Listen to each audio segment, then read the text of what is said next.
Antes de começar, eu queria pedir a todos que estão aqui que se inscrevam no canal, compartilhem o nosso conteúdo e acione o sininho para receber todas as novidades, tá bom? Porque aí cada vez a gente vai poder fazer mais e mais episódios, que vai fazer muito bem para todo mundo. Nosso convidado de hoje é psicólogo, mestre e doutor pela USP, ex-pastor, professor, escritor, educador digital e um dos maiores divulgadores da logoterapia, aplicada à vida e à psicoterapia no Brasil. Autor do livro A Vida Sempre Tem um Sentido, ele impacta milhares de pessoas com sua escuta profunda e sua forma ética e acessível de ensinar sobre existência e propósito. Com vocês, Alberto Neri.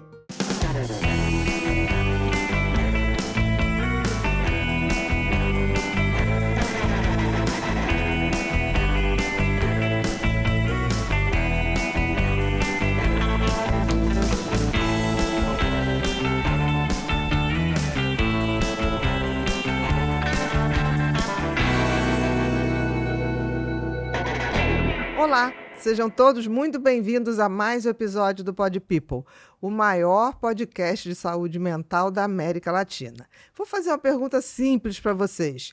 Existe sentido no sofrimento? Pois é. Tem uma linha de psicoterapia que afirma que a vida sempre tem sentido. E para falar sobre esse tema, que também é o tema do livro dele, A Vida Sempre Tem um Sentido, a gente vai receber aqui hoje Alberto Neri, psicólogo. Tudo bom, meu querido? Tudo bem. Agradeço muito o convite de estar aqui com você. Você citou o maior canal dedicado à saúde mental e a gente sabe disso, a gente acompanha.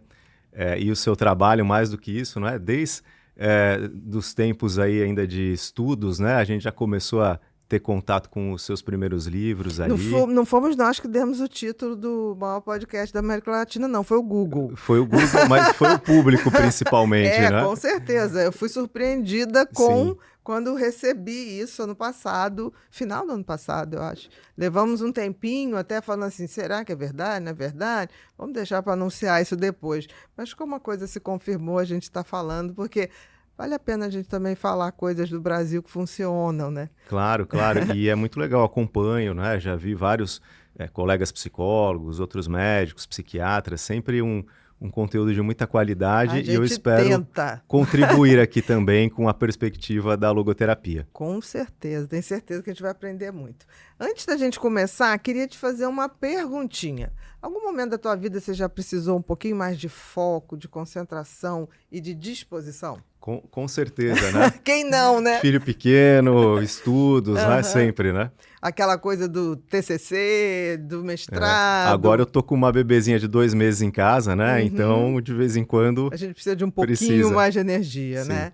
E tem uma coisa boa. Hoje quem está patrocinando o nosso episódio é a Axon, que é um suplemento super bem feito por médicos que mistura uma série de componentes que fazem a gente melhorar o foco e ter mais disposição física e mais energia.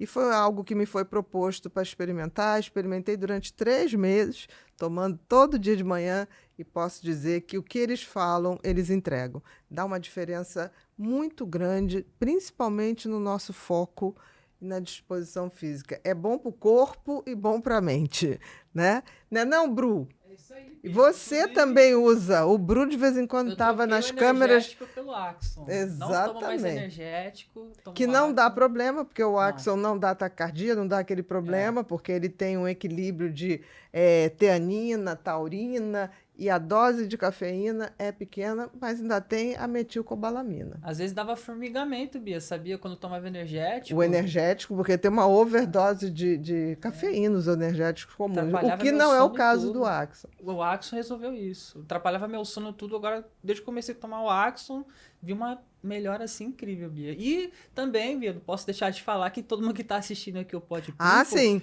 tem o nosso cupom também. O cupom PODPeople15 lá no site da Axon. Com X, Axon, um X só, tá, gente? AXOM.com.br. Porque vocês, cuidado, porque aí de repente aparece um produto com Axon com 2X, esquece. É Axon com um X só e M final, porque senão vocês acabam sendo enganados, não recebendo o produto e não desenvolvendo aquilo que vocês querem, estão procurando. E o Instagram também, quem quiser ver o Instagram da Axon, @Axon Brasil Oficial, se quiser ver a página também, tudo certinho. Que é bem interessante. Sim. Obrigada, querido. Vamos lá, Alberto, queria um pouquinho falar da sua vida, porque te sigo já há um tempo, disfarçada, sem ser oficialmente, e vi que você já fez teologia, foi Sim. pastor por um tempo, depois você também foi professor religioso e, de repente, foi capturado pela psicologia. Isso. E, dentro da psicologia, fez a opção por uma linha psicoterápica, que é a logoterapia. E eu queria que a gente falasse um pouquinho disso tudo. Boa, vamos lá. É uma longa jornada, né, até chegar à logoterapia.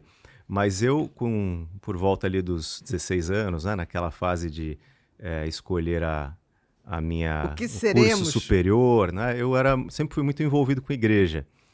E em um dado momento, por família, né, já comecei a ir junto com os meus pais, desde pequeno, avós. E então chegou aquela fase, eu comecei a entender que tinha um chamado diferente para que eu pudesse me dedicar, não só como eu fazia ali na igreja, mas de maneira integral. Isso foi se consolidando. No primeiro momento eu não falei com ninguém, fiquei ali pensando, mas quando chegou o terceiro ano mesmo, eu falei para os meus pais, primeiramente, falei, olha, eu vou fazer teologia. Qual vou foi a seminário. reação? Eles olharam, você tem certeza? Falei, então não teve nenhum tipo de influência familiar. Não, direto. Porque eles, lógico, né, achavam uma carreira nobre, bonita, mas sabiam das dificuldades. Você tem certeza? Eu falei, não, é isso mesmo. Não quer prestar outro vestibular? Eu falei, não, vai ser só esse. É isso que eu quero. Fui para o seminário. Eu sou da Igreja Adventista do Sétimo Dia. A gente tem um seminário, tem vários hoje no Brasil, mas na época o principal era ali no interior de São Paulo, um lugar muito bonito, uma fazenda, e tem outros cursos superiores. Então, fiquei ali por 4 anos num modelo de internato mesmo, morando ali e aprendendo, né, e me preparando. Nesse meio tempo, uma coisa que eu já identifiquei é que eu gostava muito das disciplinas ligadas à educação, ao ensino, ao trabalho com jovens, filosofia, tinha uma coisa ou outra de psicologia, não muito, mas tinha uma coisinha outra. Gostava bastante disso, já, desde aquele momento. E quando eu me formei muito novo, tinha ali 21 anos, dificilmente um jovem formado com 21 anos vai ali para assumir uma igreja, né? Até aquela função. É muito jovem, né? É, muito jovem. Então, ou você vai ser auxiliar de algum pastor mais experiente, ou você vai trabalhar com educação. E eu fui trabalhar com educação, já era o que eu queria, gostei muito, já tinha tido uma experiência ou outra, assim, de substituir professor de inglês, ou alguma coisa assim que eu pudesse ali atuar como professor num estágio, coisas desse tipo. E aí fui ser professor de ensino religioso e capelão de uma escola. Voltei para São Paulo, que era de onde eu já tinha vindo, e falei, eu quero agora continuar minha formação. Vou procurar um mestrado em teologia. Em teologia, seguindo. Mas na época, o que acontecia? O seminário onde eu estudei, ele estava na fase de validação do diploma no MEC. Era um curso super difícil, era um curso assim que acho que tinha mais do que o necessário para ser validado, mas eles nunca tinham tido interesse em ter esse reconhecimento. Então eu me formei, foi com certeza uma graduação que eu me dediquei muito, mas eu não tinha diploma, essa que é a verdade. Quando eu fui procurar o mestrado, eu ouvi que eu não podia fazer porque o meu diploma não era válido ainda. Entendi. Então eu tinha uma opção que era validar o meu diploma na mesma faculdade onde eu queria fazer o mestrado na época, a Universidade Presbiteriana Mackenzie, lá em São Paulo também, que tinha o mestrado que eu queria fazer. E aí eles falaram assim, ó, você vai ter que validar. Tá bom, quanto tempo leva para eu validar? Pegaram lá o meu currículo, né, aquela coisa de análise. Dentro de uns 3 anos você vai validar o seu diploma. Pensei bem, falou, falei, meu Deus, é uma outra faculdade. Para eu ter o mesmo que eu já tenho, falei, vou fazer outra coisa. Fazer uma outra faculdade, E aí eu vou acrescentar isso, né, ao meu trabalho. E aí, como eu trabalhava muito com jovem, criança, gostava da área, entendia que depois, né, quando eu tivesse mais maduro e tivesse à frente de uma igreja, ia lidar muito com famílias, né, com pessoas mais velhas e suas questões, aconselhamento. Falei, vou para psicologia. Que aí você junta, porque Vai o me ajudar conhecimento bem. teológico você tinha. Não Já era tinha, validado, mas sim. você estava solidificado. Se é diploma por diploma, eu vou fazer uma coisa que me acrescente. Mais um. Porque Né, o coisas... saber teológico já estava em você. E aí foi isso, dessas coisas que assim a gente olha por um lado e pelo menos eu, né, e eu sei que você também não acredita muito em coincidências e acasos, né? A gente sabe que existem coisas que vão acontecendo e elas têm um certo assim direcionamento. Que às vezes a gente não entende. E aí às vezes a gente chama de acaso, né? Ou de coincidência. Mas o que acontece? Eu só tinha um lugar que eu conseguiria estudar, porque eu trabalhava de manhã e à noite lecionando. O único lugar que eu poderia estudar foi onde eu fiz o vestibular e consegui passar, que foi na própria Universidade Mackenzie. E aí fiquei ali por 5 anos, dando aula de manhã, estudando à tarde, dando aula à noite, praticamente. E aos finais de semana na igreja. Uma fase que ali eu precisava de muito foco mesmo. Com certeza. E disposição física. Mas nada como ter 20 e poucos anos, né? Exatamente.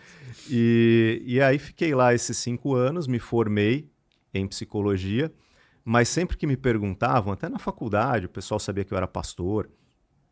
Escuta, você não vai trabalhar? Você não vai ser psicólogo?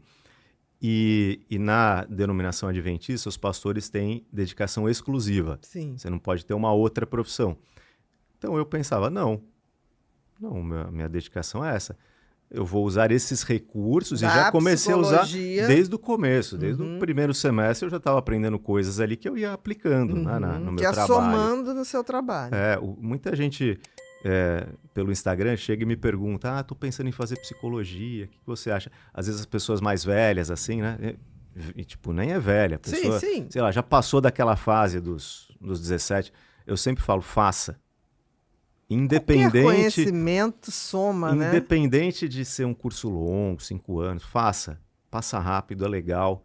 E você sai com uma visão de mundo diferente e uma formação, uma habilitação. Mas na minha cabeça era assim, quando eu me aposentar, eu vou me dedicar à psicologia. Como dizia um professor meu, aí eu abro o meu botequinho de psicologia e vou ter uma ocupação. Eu pensava dessa maneira, assim. E nisso eu comecei, né, continuei ali os meus estudos, terminei, me formei, continuei trabalhando, fui trabalhar em igrejas, aí que assim, a dedicação era mais exclusiva ainda, mas não abandonei a psicologia. Nesse meio tempo, os meus 2 primeiros filhos nasceram, então eu dei um tempo mesmo, de fato, vou me dedicar aqui 100% ao trabalho, filhos, mas depois de uns 2, 3 anos eu já estava assim, daquele jeito, querendo estudar de novo, voltar a fazer alguma coisa. O vírus da psicologia mexeu com você. E do estudo mesmo, assim, de querer, porque, voltando na história, eu só fiz psicologia para poder fazer o mestrado. Sim. Então, o objetivo ainda era a pós-graduação. Mas, nesse meio tempo, eu comecei a ir atrás. Onde que eu vou fazer? Como que vai ser? Continuava em São Paulo, né? Então, felizmente, ali são muitas opções. Mas também o único lugar que caberia, na época, primeiro no meu horário, porque eu precisava de um curso diurno. Porque à noite eu estava sempre em atividades na igreja, não tinha como. E havia um pouco de uma barreira, assim, o pessoal não abria as portas assim tão liberalmente para você dizer, olha, eu vou, sei lá, deixar de fazer uma programação para assistir uma aula. Então eu já sabia disso. Dentro da igreja não tinha essa flexibilidade. Já foi assim um privilégio enorme poder fazer a graduação. Muita gente nem entendia como que me autorizaram. Mas na pós, eu pedi para os superiores, outro, ninguém achava muito legal. Eu ficando na minha, falei, preciso de um lugar que eu estude de dia. Para dar conta. Para não atrapalhar o meu trabalho. E um lugar que eu consiga pagar, que na época tinha que ser um lugar gratuito. Ou não pagar. Só sobrou... não pagar. Não, só sobrou uma opção, que era a Universidade de São Paulo. Federal. Federal, né? Não, estadual. Lá tem a USP, tem a Unifesp também, mas a psicologia mesmo era na USP. Na USP. Por um lado, que bom, né? Porque é uma das melhores instituições, mas por outro é uma das mais difíceis também. E eu fiquei ali, como que eu faço... Para dar conta. E para entrar. Não, e depois para dar 3, 4 anos conta. E depois para dar conta. Aí fui descobrindo que tinha caminhos, porque quando você sai da graduação, nas federais é muito simples, você saiu da graduação e continuou, é quase que um caminho natural. Mas para quem vem de fora, não é tão simples, porque você não conhece ninguém. Aí fui descobrindo que dava para entrar como aluno ouvinte, aluno especial, tinha outras formas. As aulas eram de manhã e à tarde, o que daria para... Na minha cabeça era assim, olha, eu estava num ponto que eu falei, mesmo que não me autorizem, eu vou fazer escondido. Eu vou ficar lá quietinho, se alguém alguém não vou falar pra perguntar ninguém, quem é você... Quando eu me formar, aí vão saber. Uhum. Né? Na minha cabeça era assim. Mas você entrou como aluno ouvinte? Entrei como aluno especial, que é um modelo onde você se inscreve, manda currículo. Normalmente os professores têm 2, 3 vagas em cada disciplina. Uhum. E eles te escolhem, eles falam, você pode assistir. Qual é a vantagem em relação ao ouvinte? Aquilo ali já conta crédito. Entendi. Caso você venha não. a entrar, o ouvinte não. Entendi. Você começou como aluno... Especial. E você apresentou lá o seu currículo da psicologia na Mackenzie e foi aceito. Só que aí o que eu fiz, né, naquela época? Você meio que olha quais vão ser as disciplinas e você tem que escolher alguma coisa que você se identifique para poder fazer aquela disciplina. O plano é, faça a disciplina, conheça os professores e depois você tenta entrar. E então eu falei, bom, o que eu vou fazer? Você podia fazer até 2 disciplinas, no máximo. Eu mandei e-mail com currículo, com justificativo e tal, eu acho que para uns 10 professores. Falei, alguém vai ter que me aceitar aqui. Alguém vai me... E de fato, 2 me aceitaram, 2 professores que até hoje permanecem aí na minha vida como figuras importantes. Que legal. Eu comecei a fazer as disciplinas deles. E eram disciplinas gerais? Não, eram já do Instituto de Psicologia. Tá, já era. E eu disse que eu mandei para 10, mas lá todo semestre tem muitas, né? Sei lá, deve ter 20, 30. Eu peguei as 10 que eu falei, nessas daqui eu acho que eu tenho alguma coisa que me encaixa. Tem chance. Porque na graduação, o que eu tinha gostado muito? Tinha gostado muito da clínica, mais especificamente fenomenologia, psicologia analítica junguiana. Tinha gostado bastante também de psicologia da religião, que eu não tive na faculdade, mas eu fiz o trabalho de conclusão, então estudei, já tinha uma base. É até uma história engraçada, porque lá na USP a gente tem acho que o grande pioneiro da psicologia da religião no Brasil, que é o Dr. Geraldo Paiva. E eu queria estudar com ele. Mas ele me respondeu, né, muito educadamente, falou, olha, Alberto, eu estou me aposentando, eu não estou mais pegando muitos alunos e tal, tá tudo certo. Estou saindo. Mas eu peguei 2 disciplinas muito legais, uma de resiliência humana. Que legal. Com o que depois se tornou meu orientador, o Dr. Esdras Vasconcelos, que é assim, uma figura ímpar, né, na psicologia brasileira, né, aquela referência, assim, e uma de epistemologia genética, também com a doutora Zélia Ramosi Chiarotino, que foi pesquisadora do laboratório do Piaget em Genebra. Então, aquela coisa de você chegar num lugar, né, eu dizia que a diferença para mim da graduação para pós, de poder chegar lá na USP, é que lá eu estava estudando com os autores dos artigos que eu lia na graduação, dos livros, né? E aí comecei essas 2. Por que a história do professor Geraldo é engraçada? Porque alguns anos depois, num congresso de psicologia da religião na Suíça, ele estava lá e ele ainda não me conhecia direito, mas a gente se via lá na USP de vez em quando, e ele, olha, Alberto, você está por aqui, né? Qual que é o seu trabalho que você apresentou aqui? Eu expliquei para ele, um trabalho assim, que era um trabalho na área de psicologia da religião. Ele, e quem é seu orientador? Eu falei, é o professor Esdras. Ele, que bom. Ele, mas por que você não fez comigo? Eu tentei, professor. Então, professor, tentei. depois, né, posteriormente, participei do laboratório dele, de pesquisas, né, do professor Geraldo, enfim, uma figura assim, é muito legal de ter conhecido. Mas são dessas coisas que você não sabe, você tenta, às vezes não dá certo não era a hora, porta, né? Não era aquele momento. E o professor Esdras que abriu as portas para mim, que legal. Junto com a professora Zélia, né?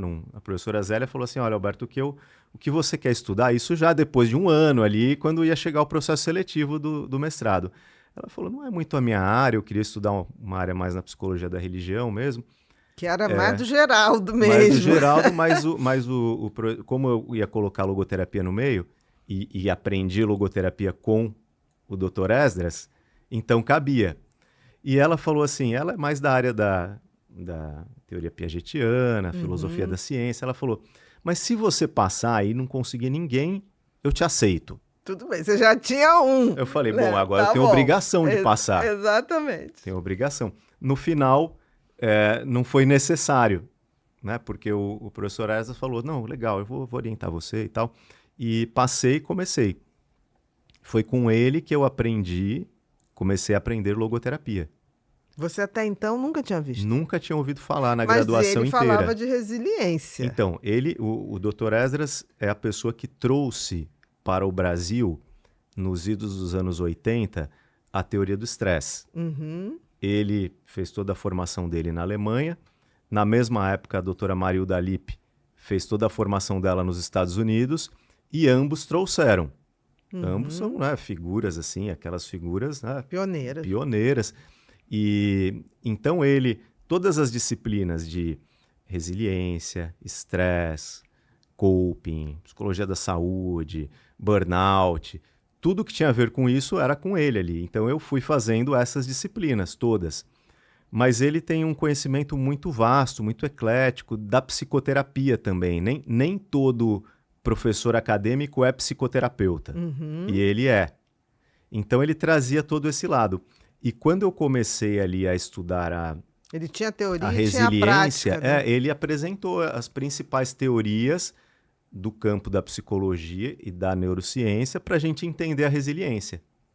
E no final, uma das disciplinas, uma das teorias era a logoterapia, que ele falou categoricamente, isso daqui, na psicologia, é o que a gente tem de melhor para entender isso.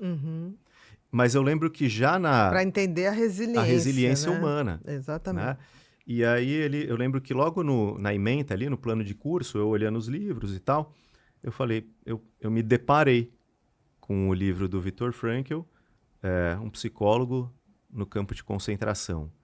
Aquilo me chamou muita atenção. Ele te indicou o livro? Ele indicou, ele colocou lá como um dos livros-textos da disciplina. Exatamente.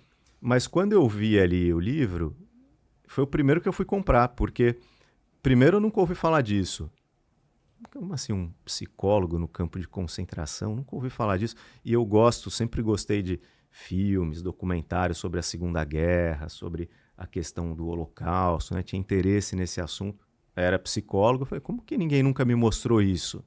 Eu não me conformava. Comprei o livro, acho que como é a experiência da maior parte das pessoas que leem esse livro, devorei. Além de tudo, é gostoso de ler, né? Fácil de ler. Fácil de ler, gostoso de ler e faz você se posicionar, tipo assim, peraí, ele tá falando uma coisa que faz sentido. Faz todo sentido. Tem uma lógica, né?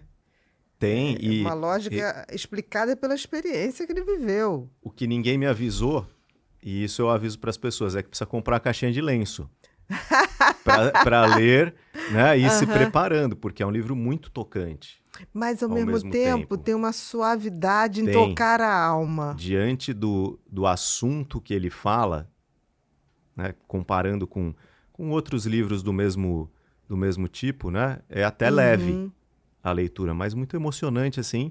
Devorei o livro e aí eu tive... A gente tem aí a imagem do livro, né, Bru? É o Em Busca de Sentido. É muito bonito o livro. Eu digo para todo mundo... É uma leitura obrigatória para quem gosta de ser humano, que para quem gosta de pra gente. Qualquer pessoa, esse livro deveria ser lido assim no ensino médio. Eu também acho. Uma leitura obrigatória. Não tem nada a ver com a linha especificamente psicoterápica, é uma leitura obrigatória para o ser humano. Sim. Né? Para quem está querendo se desenvolver como ser humano. E daí, a partir disso, eu brinco que eu tive as 3 reações que todo mundo, ou pelo menos a maior parte das pessoas que conhecem a logoterapia tem. A primeira é que eu já falei, como é que eu nunca ouvi falar disso? Não é possível que eu fiz 5 anos de uma graduação em psicologia e nunca me falaram. E essa experiência, eu converso com muita gente que tem uma experiência exatamente igual. Não, nunca ouviram falar. Claro, eu fiz faculdade de medicina, é outra temática, mas sempre gostei muito de leitura, sempre Freud, Jung, gostava muito de Jung, assim. Eu acho que tem coisas que a gente tem que ler, né? Não é ficar ouvindo o que os outros interpretam. E eu também nunca. Quando eu uma vez, olha que loucura, ninguém me indicou. Eu fui numa livraria, antigamente aquelas livrarias Saraiva, sim, que eram imensas. Uhum. Eu adorava ir para lá, às vezes, quando eu tinha um intervalinho, alguma coisa, ficar tomando um cafezinho e pegava um livro, né, que geralmente eu comprava. Uhum. Aí peguei esse, falei, Em Busca de Sentido. Falei, que título bonito. Sim. Peguei. Eu só sei que aquele dia eu tinha 1 hora de intervalo. Eu deixei de voltar para onde eu tinha que voltar, porque eu fiquei até acabar o livro, levei o livro. E eu falei, gente, como ninguém nunca me falou disso? A primeira reação para mim é essa. Exatamente. Como ninguém nunca me falou sobre isso. A segunda é de surgir um sentimento, assim, de uma admiração. Eu brinco que dá vontade de dar um abraço no Viktor Frankl depois. Exatamente. Assim, quem é esse cara? Então, primeiro, que livro é esse? Que teoria é essa? Como não me falaram disso? Segundo, quem é essa pessoa? Baseada naquilo que ele observou, né? Quando vem a coisa mais, como é que eu vou dizer? As pessoas iam explicando o comportamento humano. Isso aí é porque a gente deriva dos animais. Então, se a gente estiver passando fome, a gente mata o outro. E não sei o quê, como se a gente fosse um amontoado de células animalescas que vão fazer tudo para sobreviver. E aí vem o Viktor Frankl e fala de pessoas numa situação limite, né? Mais do que limite, de fome, de miséria, de morte, e que ainda assim não perderam a dignidade humana e, pelo contrário, né? Foram generosas com um vestígio do que lhes restava num campo de concentração. Sim, e capazes de atos de bondade. Diante de algo que teria todo mundo ali para um matar o outro, um comer o outro, e que não aconteceu. Então, quando ele traz essa coisa de que nós somos bem mais do que um mero instinto animal, né? E que a gente fará qualquer coisa para sobreviver, a gente vai justificar qualquer atitude, porque tem gente que fala assim, fulano matou o outro porque passou fome. Fulano fez isso porque a mãe proibiu isso. Explica. Aí você fala, não é assim. O meio pode contribuir, facilitar, mas a escolha é do ser humano. Porque no fundo ele está tocando talvez numa das maiores questões filosóficas, acima das psicológicas, que é o ser humano é capaz de escolher?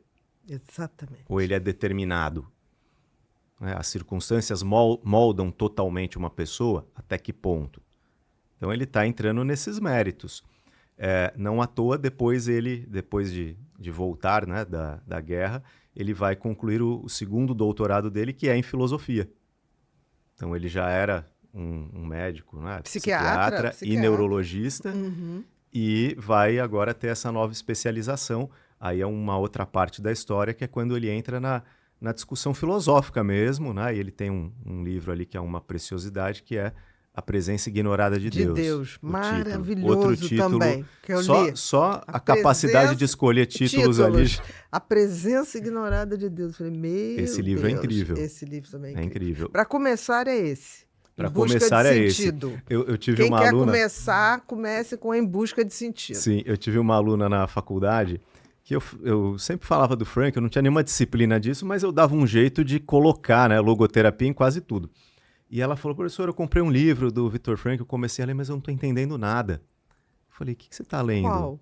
Ela, é um livro meio laranjinha, assim, e tal. Eu falei, é fininho? Ela é. Eu falei, por acaso é A Presença Ignorada de Deus? Ela é esse mesmo. Eu falei, fica tranquila, você começou pelo mais difícil. Exatamente. Isso já é mais Comece avançado. pelo Em Busca de Sentido. Exatamente, porque é um livro mais, tanto é que eu vejo aquele livro, já conversei com vários logoterapeutas e professores, assim, eu vejo como quase que uma obra além da logoterapia pura, enquanto teoria clínica, enquanto prática psicoterapêutica. Era muito mais ele como pessoa. Ali ele entra num outro campo. Exatamente. Transcendente. Exatamente. Ali, pessoal e transcendente. Isso. Mas, enfim, e aí a terceira reação, eu quero aprender mais. Não vou parar por Você aqui. foi capturado, né? Eu quero aprender mais. Como eu, na época, não era psicólogo, mas não atuava. Exatamente. Não Eu era tava psicoterapeuta. ainda no campo pastoral, Uhum. trabalhando ali. Mas naquele momento eu já cheguei à conclusão. Falei, no futuro, quando eu for trabalhar com a clínica, vai ser essa teoria aqui, que eu vou usar como base. Eu gostava de muita coisa, mas nunca tinha escolhido nada, até porque não tinha necessidade, então eu ficava à vontade ali para ler de tudo, aprender de tudo um pouco. Mas eu falei, quando eu precisar de uma ferramenta, vai ser essa. E mais do que isso, eu falei, eu quero usar isso daqui na minha pesquisa do mestrado, porque isso vai me obrigar a estudar. Mas... Na época, o Dr. Esdras não era ainda meu orientador, mas eu falei para ele, aí criou essa ponte, né? Como ele era um conhecedor do assunto. Quando eu fui, de fato, prestar, eu falei para ela, eu quero pesquisar isso, quero usar logoterapia, se o senhor poderia me orientar e tal. E assim foi. Então, usei no mestrado e depois no doutorado, novamente.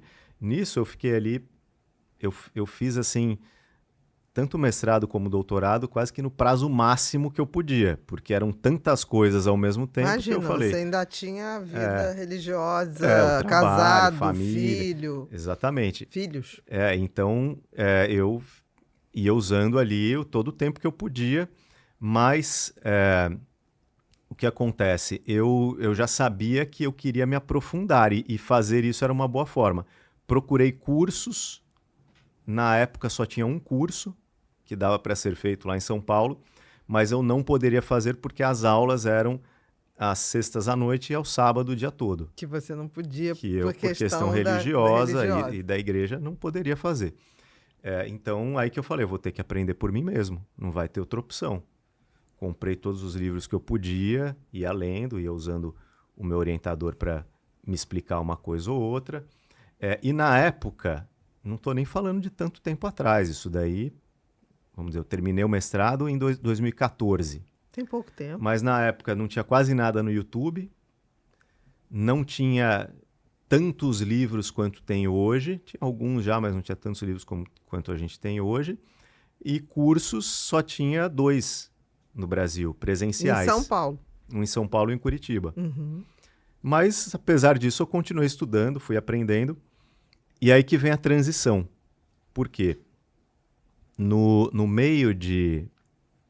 Já em meados de 2012, 13, assim, eu continuava na igreja, sendo pastor, mas eu brinco que hoje eu entendo, porque eu comecei a trabalhar com algumas propostas assim de trabalho pastoral que não eram as mais conservadoras. Então, nada que fosse...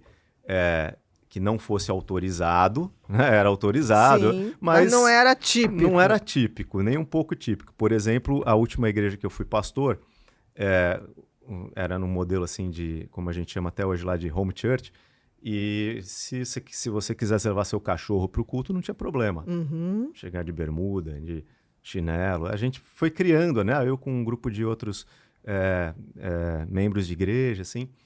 Mas aquilo ali, eu acho que não era exatamente o que o pessoal estava querendo, porque criava-se um ambiente de liberdade religiosa e de opinião e de conduta que dentro dos modelos mais conservadores de religião não são tão comuns, pelo menos não no Brasil. Em outros países até sim. A própria Igreja Adventista em outros países tem mais iniciativas assim. Que era inclusive onde eu, né, e outros íamos buscar inspiração. Mas chegava aqui e acho que para não gerar problema, antes de surgir algum problema, o pessoal chegou e falou assim para mim: olha, é o seguinte, a gente tem aqui uma transferência para você. Como você está aí fazendo mestrado, estudando psicologia, você vai dar aula na nossa faculdade, tem uma faculdade denominacional, você vai dar aula de psicologia. Eu confesso que foi uma coisa assim, na época, não era exatamente o que eu queria.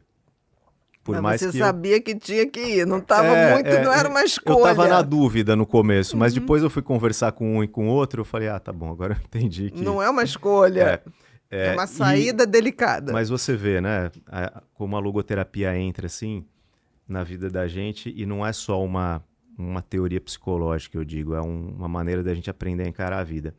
Porque nesse meio tempo, outras questões estavam vindo à tona, de âmbito pessoal.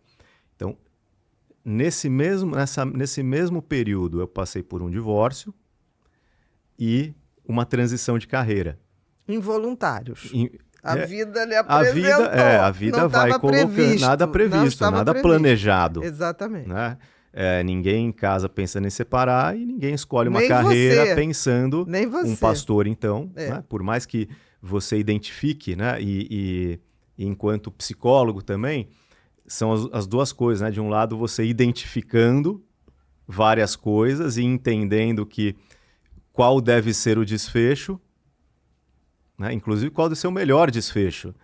Mas o lado religioso, ele impacta muito isso. Né? Pessoas religiosas, acho que na sua prática clínica, você deve já ter visto muito isso. Né? Pessoas religiosas, quando enfrentam certas questões, tem um peso muito maior para elas do que em outros contextos. Às vezes elas toleram o intolerável. É muito comum. Então, veio tudo de uma vez. Mas, felizmente, o que eu estava estudando na época era logoterapia. Porque, claro, né, que nem se compara os níveis de sofrimento, mas o próprio Viktor Frankl, ele tem uma passagem interessante que, inclusive, eu nunca li ele escrevendo em nenhum lugar, mas a sua principal discípula, aluna, que é a doutora Elizabeth Lucas, que é viva até hoje, ela conta isso. Né? Em algumas situações, mas ela registrou isso. Eu vi num documentário. Conversando com ele, e que ele falou para ela que cada um tem os seus próprios campos de concentração. O que, acho que se não fosse dito por ele, seria estranho de alguém falar isso. Né? Acho que só quem passou tem legitimidade para poder falar isso. Qualquer outra pessoa parecia que está desmerecendo o que foi aquele sofrimento. Exatamente. Mas ele pode falar como um sobrevivente. É engraçado, quando eu soube disso, para mim ficou... Todos nós temos nosso punhado de sofrimento, de provações. Eu acho que é da vida humana. Claro que não se compara a um campo de concentração, mas eu acho que ele não falou do campo de concentração, nem que era maior ou menor, mas que a vida traria isso, né? Provações para todos nós. Então, naquele momento eu entendi, né? E acho que usei a logoterapia para me ajudar também a passar por aquele momento, me inspirando muito na história dele, entendendo como, do mesmo jeito que ele, em uma certa situação, não conseguia enxergar o dia de amanhã, mas acreditava que era possível. Não se deixando morrer, né? Sobrevivendo. Tem situações onde você sobreviver já é uma grande coisa. Já é uma grande batalha. E na clínica, eu sinto que muitas vezes a gente tem que ajudar o paciente a se conscientizar disso. Que se ele já está sobrevivendo... Está fazendo uma boa parte. Ele já está fazendo muito já. Exatamente. Ele já está fazendo muito. Tem vezes que a gente sobrevive mesmo. E ele valorizar isso. Sim. Ele valorizar. E então, nisso, acho que foi ali um período difícil, mas no final das contas, assim que eu comecei a... Você botou em prática a logoterapia. Totalmente. Pela vivência Totalmente. que você teve. Fui desafiado a colocar. Não, e naquele exato momento, você teve as duas pernas quebradas, que eu brinco que as duas pernas é a vida profissional e a vida afetiva. Lhe quebraram as duas. Sim. Você tinha que se manter vamos dizer vivo. que naquele momento foi a ruptura total, né? Elas vinham sendo quebradas já há alguns anos. Sim, assim. mas ali oficializou. Olha, você está com as duas pernas quebradas. Mas logo que eu fui para começar a lecionar, tinha terminado o mestrado, assim, foi tudo muito ao mesmo tempo, e eu comecei a dar aulas e tal. Aquilo ali já foi assim de fato um refrigério mesmo, porque eu gostava, eu queria, era um plano mais para o futuro, então eu comecei a encarar, na verdade eu estou antecipando. E na questão pessoal, encarar como uma possibilidade de, então a partir de agora, poder viver coisas que, por uma série de circunstâncias, eu nunca pude viver, fui privado delas, num outro contexto. E isso vai mudando o olhar da gente, e a gente vai, ao mesmo tempo, se curando. Obviamente que, em paralelo a isso, muita psicoterapia, né, para poder lidar com as coisas. E, de repente, acho que nesse meio tempo foi acontecendo ali uma cura logoterapêutica, da descoberta de novos sentidos, de superação de certos sofrimentos. O Viktor Frankl fala uma coisa muito forte sobre o sofrimento, que é algo que nos ajuda a entender, quando, ao invés de nos perguntarmos, né? Porque eu... que a maioria faz essa pergunta. Por que não eu? Exatamente. Ou ainda, ao invés de nos perguntarmos, o que eu vou fazer da vida? Não, o que a vida colocou diante de você agora? Para que eu possa me posicionar no que vou fazer. E encarar com muita acho que coragem, né, e vontade de fazer as coisas acontecerem a partir dali. Então, em ensinar e dizer, agora eu vou ser o melhor professor que eu puder. E pesquisador, porque eu ia começar o doutorado. Então, eu quero me aprimorar agora. Já que é assim, então eu vou me dedicar a isso daqui da melhor maneira possível. E ao mesmo tempo, acho que elaborando uma ferida religiosa, assim, de ver uma vocação frustrada, o que não é tão fácil, de entender que talvez aquele lugar que eu queria estar, o melhor, da maneira que eu queria estar, não fosse acontecer. E entender que haviam outras possibilidades. Nesse momento eu avisei para os meus superiores lá na igreja, eu falei, olha, eu vou continuar aqui como professor, mas eu vou abrir mão da função pastoral. Porque até então eu estava como um pastor que no dava campo aula. educacional. Eu falei, eu vou abrir mão dessa função, por quê? Porque eu vou começar a atender na clínica. E eu não podia fazer as duas coisas. Foi bem curioso, o meu superior na época, né, o pastor que cuidava ali, o diretor, ele falou, você tem certeza? Você não vai se arrepender? Eu falei, tá bem pensada essa decisão, até porque já vinha alguns anos. Até pode ser que se arrependa, mas era... mas no caso ali era uma coisa muito relevante, porque a partir do momento que você faz isso, você não pode voltar. Sim, entendi. Não tem volta. Então ele ainda me deu um ano de licença. Ele falou, vou te dar uma licença. Eu nem sabia que isso existia. Existe em todas as ordens. Aí você pensa, continua aqui dando aula, você pensa, no outro ano a gente conversa. Mas Daqui a um ano a gente senta. Eu já estava convicto, não, passou um ano. Eu acho legal isso, que as congregações da parte dele, muito legal. As congregações têm, a católica também, que é tipo assim, olha, vai um ano, vive aí o que você quer, daqui a um ano você diz. Eu acho legal não fazer isso, quer saber uma coisa? Vai embora. Não. Sim. Eu acho isso bacana até. E aí foi o que eu fiz, mas continuei lá e acho que nem precisou de um ano. Depois de 6 alguns meses eu já sabia, eu falei, eu gosto disso, eu quero estar na sala de aula. E o Viktor Frankl fala uma coisa muito legal, na clínica também. Ele diz assim, a diferença do sacerdote pro médico, ele fala médico porque ele é psiquiatra, porque ele era psiquiatra, mas se era aplica ao psicoterapeuta. Ele diz assim, que o sacerdote ele cuida da salvação das almas e o psicólogo da cura das almas. Eu falei, é isso, acho que mudou o meu ministério. Pode ser que tudo se conflua, né? no final, acho que a intenção continuava mesmo. Por que um dia eu quis ser pastor? Não era para poder fazer algo de bom para as pessoas? Então, acho que eu mudei um pouco a direção, mas o espírito continuou o mesmo. O propósito Isso tem a mesma me ajudou raiz. muito, assim, a entender, a me reconciliar com essa ideia de vocação, de que eu não estava abandonando nada, eu só estava com uma outra direção. Exercendo de outra direção. Tanto é que ele usa uma expressão bem interessante, ele fala que a logoterapia, quando ela é utilizada enquanto ferramenta para médicos, especificamente, não para psicólogos, ele diz que ela capacita o médico ao que ele chama de ministério médico, ou cura médica das almas, que é esse outro lado, que vai além do identificar uma patologia e prescrever um tratamento. É todo esse lado humano da medicina. Então, ele entende que a logoterapia seria um complemento para isso. Também para a formação médica. Também para a formação médica. Essa humanização, né? E nesse meio tempo foi isso. Então, acho que algumas coisas eu fui colocando, alguns ideais aí dentro da minha possibilidade, eu fui colocando em prática. Nesse mesmo período, eu conheci minha esposa, namoramos, nos casamos, os meus filhos moram com a gente. Então, tudo aquilo que eu, em um dado momento, né, tinha perdido. Temi...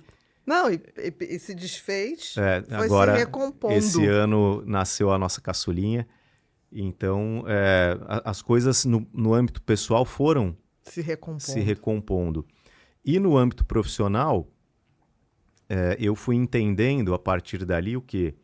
Que a mesma experiência que eu tive de não ter ouvido falar de logoterapia, de enxergar na logoterapia uma perspectiva psicológica, de psicoterapia, de visão de ser humano, tão relevante e assim diferente até da maioria das que eu já tinha ouvido falar na psicologia, e mais a falta de conhecimento e opções de preparo dentro daquela área, muitas pessoas passavam pela mesma coisa. Sim, é isso que eu estou falando. Por exemplo, as pessoas, na grande maioria, elas acham que qualquer psicoterapia é psicanálise.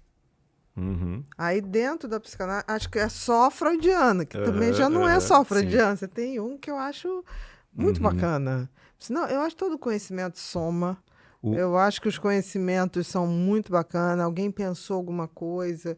Por que ele pensou isso? Em que momento isso foi somatório na vida dele ou na vida de alguém? Então, eu acho que o conhecimento humano é para todo mundo. Agora, o que me chama atenção na logoterapia primeiro, que quase 90% das pessoas não sabem o que se trata. Tem gente que fala logoterapia e acha que é brinquedo. Sim. Confunde com o ludo, né? Com o ludo. Sim, fala, bem comum. Não é ludoterapia, é logoterapia. Então, eu acho que não é para que as pessoas façam, mas é um conhecimento que vale a pena ter. Muito. E talvez fale dessas, unifique essas dimensões, né? Que eu acho que nós somos seres que temos uma dimensão física, o corpo, mental, nossos pensamentos, nossa cognição, emoções, e espiritual, mesmo que você não tenha religião nenhuma. E mesmo que não acredite em Deus. Nada, porque não precisa. Porque, assim, todo ser humano pensa na possibilidade de transcender a morte. Isso é a dimensão. Eu nunca vi uma pessoa que fale assim, não, eu não acho que existe. Tem gente que fala, não, acabou. Mas acabou. Aí a pessoa fica doente e fala assim, meu Deus, me ajuda. Do nada. Aí você fala, mas quem é seu Deus? A pessoa nem descreve. Então, é quase que uma palavra que vem na boca do ser humano, instintivamente. Sim. Isso deve ter uma raiz em comum. Porque você vai ver a história da humanidade, todos falam de deuses ou Deus, ou, né? Não existe sociedade registrada que não tenha algum tipo de crença. Né? Na chuva, no Deus da chuva, no Deus sol. Por que essa necessidade humana? Os rituais, né? A gente na psicologia da religião vê isso, né? As evidências mais antigas de religião são os rituais funerários que a gente tem de registro, né? Por quê? Se não se acredita em nada, por que havia, né, rituais, né, de passagem? Exatamente então, a gente não sabe exatamente o que aqueles povos, né, mas o fato é pensavam, que existe um ritual que se respeita o físico daquela pessoa que um dia Sim. o espírito ali abrigou. E aí, se a gente vai ver a origem da palavra espírito, vem de spiritus, do latim, que é sopro. Sopro, sim. E a gente sempre fala assim, a vida é um sopro. Uhum. Essas coisas vêm de algum lugar. É porque a gente já pega tudo pronto. Sim. Mas as coisas vêm, tem origem, né? Tem etimologia. E no hebraico, mesma coisa também. Né? O nefesh, que é o sopro, né? De onde? Aí você vê que em todas as religiões tem muita coisa em comum. Muito, muito. Eu às vezes fico pensando, as pessoas brigam por religião. Mas tem mais em comum do que diferenças. Mas não é diferente na psicologia. Né? As teorias, às vezes tem mais coisas em comum e o pessoal tá brigando por um detalhe ali. Por um detalhe. Né? Cada um dá um nome diferente para a coisa. Quando na realidade tem que somar. Sim. É somar para o bem-estar humano. Se vai ser na sua linha, se vai ser na outra linha. Eu sempre disse isso. E é interessante quando você vai ver a vida do Viktor Frankl, ele foi um prodigioso, ele foi muito cedo um cara que pensava de forma muito assertiva. Muito. Tanto é que ele vai propor as suas ideias, ao contrário do que às vezes as pessoas pensam, antes dos campos de concentração. Sim, sim. Ele não é nasce, depois. Ele já nasce tinha... em 1905. Quando ele vai para os campos de concentração, a primeira vez é 1942. Ele já era um médico formado. Ele começou a escrever e falar da sua teoria muito cedo, muito precocemente. Muito. Desde 1926, a gente já tem registros dele usar a expressão logoterapia. E antes disso, ele tinha estudado psicanálise, trocado correspondências com o próprio Freud. Com Freud, que admitia que ele era um prodígio. Publicou um texto, na época Frankl, um jovem estudante de medicina, publicou um texto do Frankl na revista de psicanálise. Depois ele vai para o grupo do Adler e vai estudar com ele ali um tempo. Inclusive ele era vizinho do Adler, né? Quase que de frente, assim, o prédio de um e do outro em Viena. E depois, por conta de visões teóricas, o Adler meio que fecha a porta do grupo dele e ele segue na linha que vai culminar na logoterapia a partir da filosofia do Max Scheler, que era um filósofo importante da época e vem das raízes da fenomenologia, né, em termos filosóficos. Então, desde muito cedo, Exatamente. Ele já tinha muitas experiências. Ele não criou a logoterapia no campo de concentração. Talvez ele tenha resistido ao campo de concentração, porque ele já tinha a logoterapia, se validou e já tinha esses ensinamentos dentro dele. Né? E nessa fase anterior, que é uma coisa que pouca gente conhece, ele publicou muitos textos, participava de muitos congressos, chegou a ser convidado para ir a Berlim palestrar pelo Wilhelm Reich, né, para poder... Então, imagina essas curiosidades da história da psicologia que a gente, né, vai cavocando e descobrindo, mas que mostram que ele já era uma figura importante naquele cenário. Uma jovem figura importante, não se comparava com os gigantes, os que já eram reconhecidos. Né? E a falta disso, que eu falei, eu vou ensinar isso aqui. Eu comecei a ensinar na faculdade, nas disciplinas que eu tinha. A gente já botou uma disciplina lá de estágio clínico. Qual foi a receptividade dos alunos? E eles adoravam. Interessante. Adoravam, isso, né? Porque eles também viam... Tipo, que isso, né? E o que você citou, esse olhar do biopsicoespiritual, né, onde o social está presente também, porque um dos conceitos que o Frankl enfatiza muito é a noção de autotranscendência, que é essa capacidade do ser humano ir além de si mesmo e se conectar com o outro. Isso, para mim, é a dimensão social que está presente ali. Com certeza. Então, o pessoal falava, caramba, que legal, que diferente isso. E também por abrir essa porta para olhar para a espiritualidade humana não como um elemento patológico, mas como um elemento de saúde. De possibilidade genuína, de força. Uma manifestação genuína, primeiro, não patológica, Exatamente. e com a possibilidade de ser um recurso psicológico. Independente da religião. Ele é um dos primeiros a fazer isso. A pegar essa dimensão não como uma coisa patologizada, mas sim como uma possibilidade de força. Na mesma época, assim, né, acho que até um pouco antes, nos Estados Unidos, a gente já tinha alguns psicólogos indo nessa direção, o próprio William James, que era filósofo antes também, mas ele vai reforçar isso daí no contexto europeu. E os alunos adoravam, ao ponto de eu precisar fazer cursos fora da faculdade para ensinar um pouco mais. E nisso que eu coloquei, falei, eu vou começar a colocar isso aqui em rede social, porque eu queria fazer alguma coisa em rede social. Não, eu acho que é a oportunidade de abrir um conhecimento que não está nos meios acadêmicos, né? Sim, porque era o único jeito. As pessoas têm acesso. E qual foi a receptividade nas redes sociais? Porque a gente vive um momento de redes sociais e que eu acho que a gente está passando por um momento de poda.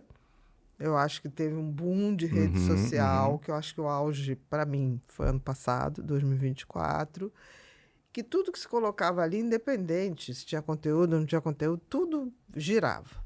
E o que mais girava era falar mal dos outros, era agredir os outros, era... A gente descobriu que tinham juízes e tribunais da Inquisição, da Santa Inquisição, dentro da rede social, porque a pessoa, qualquer coisa, pá, era uma coisa. Sim, o problema, especialistas em tudo, né? Em tudo, e em discordar, em agredir, em ser violento, né? Você fala assim, gente, é só não seguir, né? Sim. Não precisa. Ou é só escrever que você não concorda, não precisa ofender.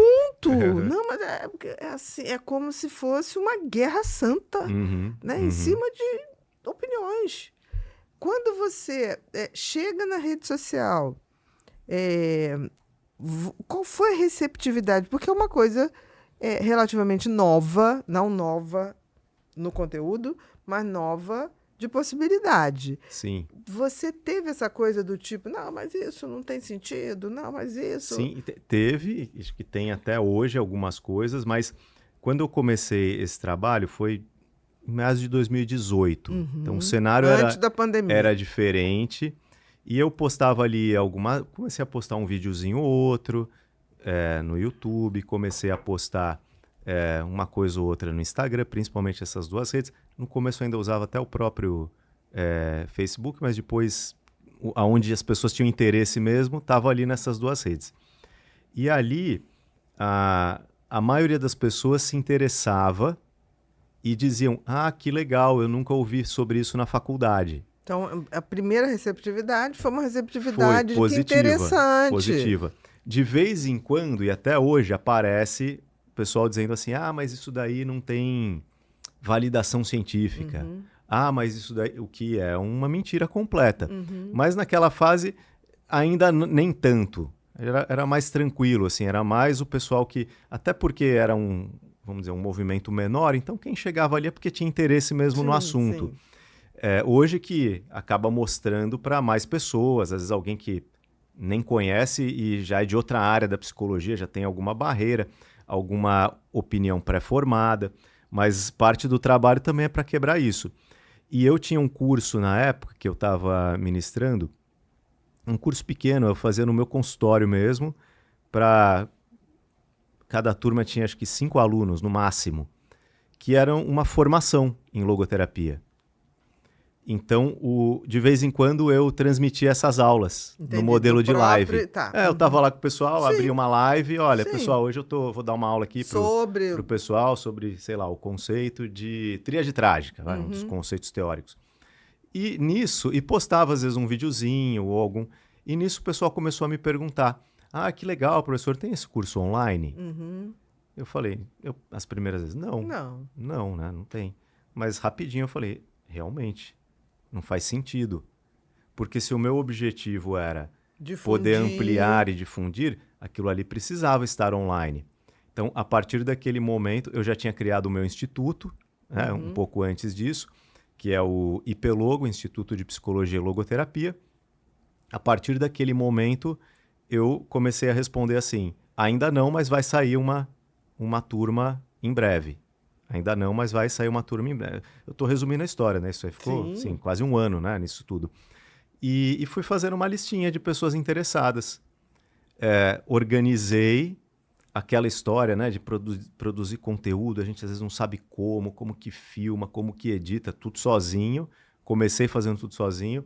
Felizmente o meu consultório ali é um lugar que tem uma acústica excelente, uma iluminação excelente, não fez falta esse tipo de coisa. Um cenário especial. E ali gravava, eu mesmo editava, depois de um tempo comecei a pedir para o meu filho, que na época tinha 13 anos, ele já sabia, ele me ajudava com isso daí, e ia postando as aulas, né, pouco a pouco.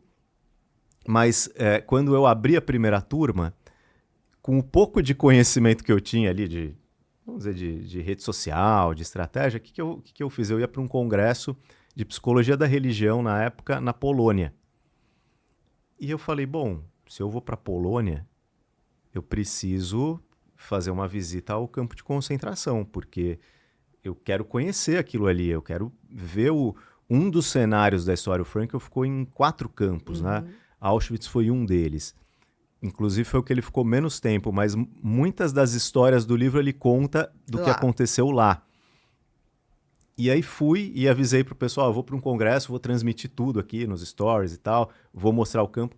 Então acho que isso aumentou ainda mais a audiência na época, o pessoal acompanhando ali e voltando. Então mostrei tudo para todo mundo, né? Fiz vídeo, mostrava ali, lia partes do livro, mostrando como aquilo se relacionava. Foram várias aulas assim.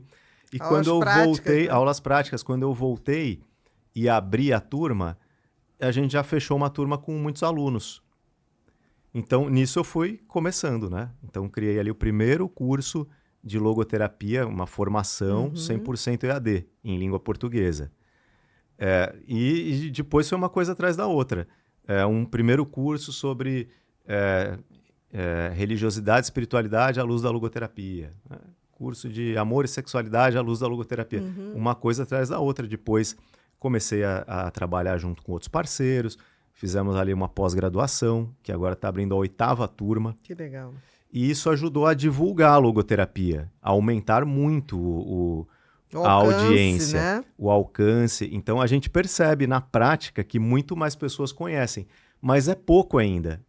Sim. Tem muito espaço ainda de conhecimento para conhecer a teoria. Pelo desconhecimento mesmo.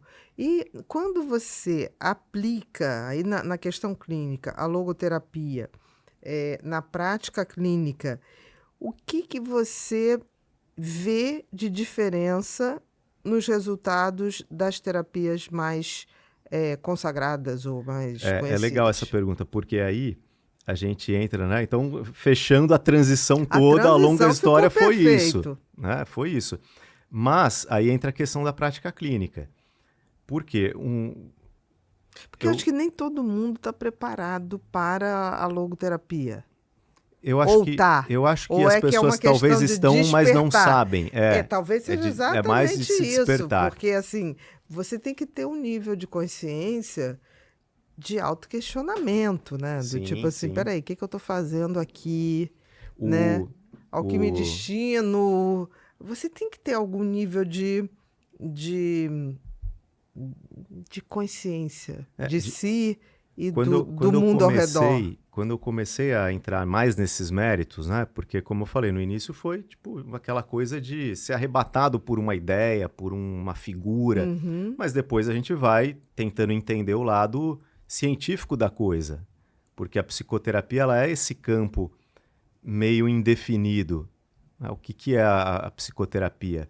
Ela é ciência? Ela é técnica? Ela é arte? Ela é intuição? A verdade é que ela é tudo um pouco. E eu comecei a me perguntar, tá, mas por que então eu estou na logoterapia? E eu comecei a ter respostas bem concretas. Primeiro, porque o modelo, a visão de ser humano dela é muito completa. Então, você partir de um olhar da pessoa, onde de antemão você já entende, é um olhar para o que é saudável apesar do adoecido, e não um olhar em busca da doença numa pessoa. Então, um olhar para o indivíduo com múltiplas potencialidades, desde do físico até o mais elevado, espiritual. Começar a ver que várias das teses originais do Frankl tinham já hoje um respaldo científico, pesquisas feitas mostrando que aquilo ali de fato funciona. E a questão da relação terapêutica, acho que principalmente num modelo que ele é mais, eu diria, ele é mais interativo talvez do que a média das psicoterapias e mais horizontalizado. Então, várias, talvez, das coisas que eu aprendi numa faculdade, em termos de não pode isso, não pode fazer tal coisa, não pode falar tal coisa, não pode agir de tal forma, eu comecei a ver que na logoterapia não era bem assim. Então, nessa questão da abertura da relação paciente-terapeuta, principalmente. Mas não somente que não era assim, mas que não era o tradicional, mas que o modelo que ele propunha era eficiente. Então, mudar essas coisas trazia uma eficiência, uma abertura. E uma coisa que para mim sempre foi muito enigmática da parte do Frankl, e que eu li aquilo ali, ficava pensando, gostava, que só depois eu fui, acho que, conectar com a ciência mesmo. Quando ele dizia assim, ele não tinha intenção de formar robôs, nem papagaios que repetissem a voz do mestre. Ele fala isso num discurso que ele deu num encontro de logoterapia na Califórnia, quando o tema era o futuro da logoterapia. Ele começa a palestra dizendo, eu não sei qual é o futuro da logoterapia, mas ele começa a falar coisas desse tipo, e ele diz assim, a logoterapia ela é uma escola aberta à sua própria evolução. Onde já se viu isso, né? E ele já estava ali, chegando no final da jornada dele, e dizendo, isso aqui, a partir do que eu deixei, vão surgir outras coisas. Que se somarão, provavelmente. Ele estava meio que autorizando as pessoas a continuarem desenvolvendo a logoterapia. E é aberta à contribuição de outros métodos. Isso daí, para mim, era assim, caramba, que diferente isso. A forma de pensar no sentido forma de pensar. O conhecimento tem que ser somatório. E não nos dividir, em outros, assim. Em outros textos, ele dá exemplos práticos, assim, de como um logoterapeuta, por exemplo, poderia se valer de um conceito da psicanálise, das terapias comportamentais, mas isso é uma transgressão muito grande. Para a época. Para a Ainda época, hoje. Até hoje, no contexto da psicoterapia. Mas para mim era assim, poxa, isso aqui tá me chamando muita atenção. E o caráter único que ele trazia da psicoterapia. Ele citando um psiquiatra, que eu não vou lembrar o nome agora, um dos pioneiros, assim, um norte-americano, ele diz a seguinte frase, se você tratou duas pessoas de depressão da mesma forma, você errou em pelo menos uma delas. Então, o caráter único. Ele diz que não se cabia, por exemplo, uma pergunta sobre qual o melhor método. Ele diz, essa pergunta não cabe. Ele diz, é a mesma coisa que você perguntar para um jogador de xadrez, qual é a melhor jogada do xadrez? Ele vai te responder, depende. Tem milhares de possibilidades. Depende da situação. Então, qual é o melhor método? Você está falando uma coisa que eu acho muito interessante. Por exemplo, quando você tem um paciente com uma depressão moderada, grave, primeiro que ele precisa de medicação por um psiquiatra parceiro. Segundo, que talvez ele não tenha a menor condição de fazer logoterapia naquele momento. Porque uma pessoa que está em depressão profunda, ela não consegue nem ter visão de transcendência, ela não consegue ter fé, ela não consegue, para ela, isso não é possível, esse cérebro está adoecido. Então, numa hora dessa, ele precisa de uma intervenção psiquiátrica. Num primeiro momento, talvez ainda pela fragilidade em poder pensar na vida, na existência, na morte, na transcendência, talvez ele precise de uma TCC que faça ele uma ativação funcional, comportamental, que uma faça ele funcionalidade. Funcionar do tipo, vou sair da volta no quarteirão, vou tomar banho, vou começar a administrar meus remédios, né? E pode ser que numa terceira etapa ele fale, não, mas agora eu quero saber o que eu vou fazer daqui para frente. E até nesse meio tempo, talvez chega antes de uma psicoterapia, até um acompanhante terapêutico. Com certeza. Antes, então, assim, né? eu não vejo contradição Sim. em determinado momento você precisar de uma determinada intervenção. Porque, assim, como você fala para um deprimido que quer morrer, qual é o sentido da vida dele? Sim, sim. E ele fala, tem um livro do Viktor Frankl. Talvez seja isso que eu sempre interpretei no Frankl, de todos os conhecimentos se somam e todos são absolutamente adequados a Sim. determinados momentos e tipo de paciente. É como se você tivesse... todos os antibióticos servem para todos os momentos? Não. Você tem um antibiótico que serve para uma infecção simples, para uma infecção mais grave, para uma infecção hospitalar. Você não usa o mesmo. E não usa o mesmo nem para os vários pacientes, porque tem uns que respondem e outros não respondem. Sim, ele usa uma ilustração gráfica, assim, ele fala, todo o processo psicoterapêutico, e o processo ele chama de psi, a letra psi, né, grega, é igual a x mais y, onde x é as características únicas e individuais do terapeuta e y as características únicas e individuais do paciente. Não existe um igual ao outro e é necessária essa abertura. Mas eu acho que na medicina ainda se tem mais clareza do que você acabou de falar. Isso para mim é lógico. De que você pode usar medicações diferentes para pessoas diferentes em contextos diferentes, até porque acho que a formação já é mais eclética, assim, nesse sentido. Não no sentido de terapias, não. Não, no sentido, eu digo, de aprender sobre as medicações. Sim, sim. Você não aprende só sobre um tipo. Não. Mas grupos. Na terapia, a gente meio que aprende só as ferramentas de uma única técnica. E esse é um problema. E aí que eu vi, eu entendi o que ele estava falando ali. Tanto é que aí você vai olhar nas técnicas dele, por exemplo, duas das mais conhecidas, intenção paradoxal e de reflexão. Elas são técnicas comportamentais, na essência. Na essência, são técnicas comportamentais. Tanto é que elas têm até nomes diferentes, né? Mas meio que paralelos. E ele admite isso, que é diferente de uma outra técnica, essa talvez seja a principal ferramenta da logoterapia, que é o diálogo socrático, que aí é o questionamento existencial. Sim. O exemplo que você deu da depressão, ele é muito legal, porque em alguns casos, e o Frankl fala nesse livro que chama-se Teoria e Terapia das Neuroses, que basicamente é a visão psicopatológica dele. E era originalmente uma disciplina que ele lecionava na Universidade de Viena. Depois foi transformada em um livro, meio que o tratado de psicopatologia da logoterapia. E ele usa ali nesse livro um exemplo da depressão.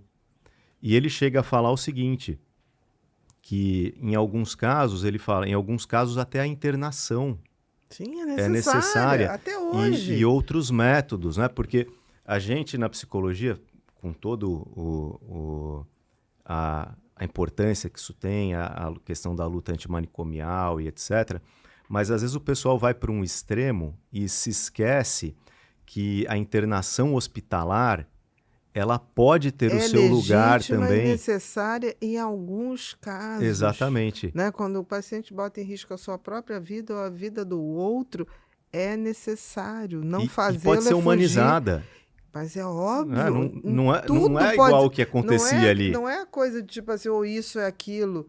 É tudo se somando para ser aplicado no lugar certo, com a pessoa certa, na humanidade certa. E os métodos que a gente vê, né? Por exemplo, hoje em dia, quantas vezes quantos pacientes na depressão já não respondem mais a medicação nenhuma? Você precisa usar ali uma infusão de ketamina, uma eletroestimulação, alguma coisa desse tipo, magnética ou... Exatamente. Então, é esse olhar amplo que eu comecei a entender, isso aqui está na base da logoterapia. Está na base. Porque se o ser humano ele é biopsico espiritual, a gente tem que olhar para tudo. Exatamente. E cabe ao psicólogo, eu falo muito isso para os meus alunos, eu falo, nesse olhar integrativo, com todo o cuidado de usar essa palavra, porque infelizmente ela também se desvirtuou, né? Às vezes qualquer coisa agora vira, mas não, de integrar o que a gente tem de conhecimentos Integrar o conhecimento. sobre o que funciona na área da saúde mental e do desenvolvimento humano, né? Na realidade, Alberto, eu acho que essa coisa de você se prender a um protocolo, a uma técnica e negar todas as outras, é como se você estivesse negando a complexidade humana. Exato. Que, na realidade, talvez seja mais por ignorância ou por vaidade excessiva ou por medo do conhecimento. Eu só consigo entender essas possibilidades.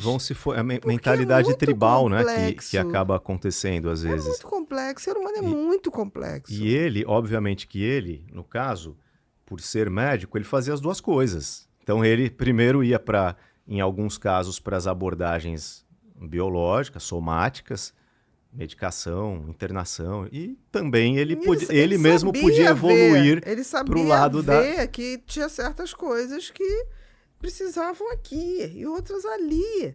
Isso não é demérito a nenhuma escola, não é demérito a nenhuma tentativa. E né? o psicólogo, o psicoterapeuta, que é o que eu falo muito para os meus alunos, eu digo, vejam, a gente não vai, nem pode, não tem nem capacidade para medicar ou para interpretar exames, não é o nosso papel.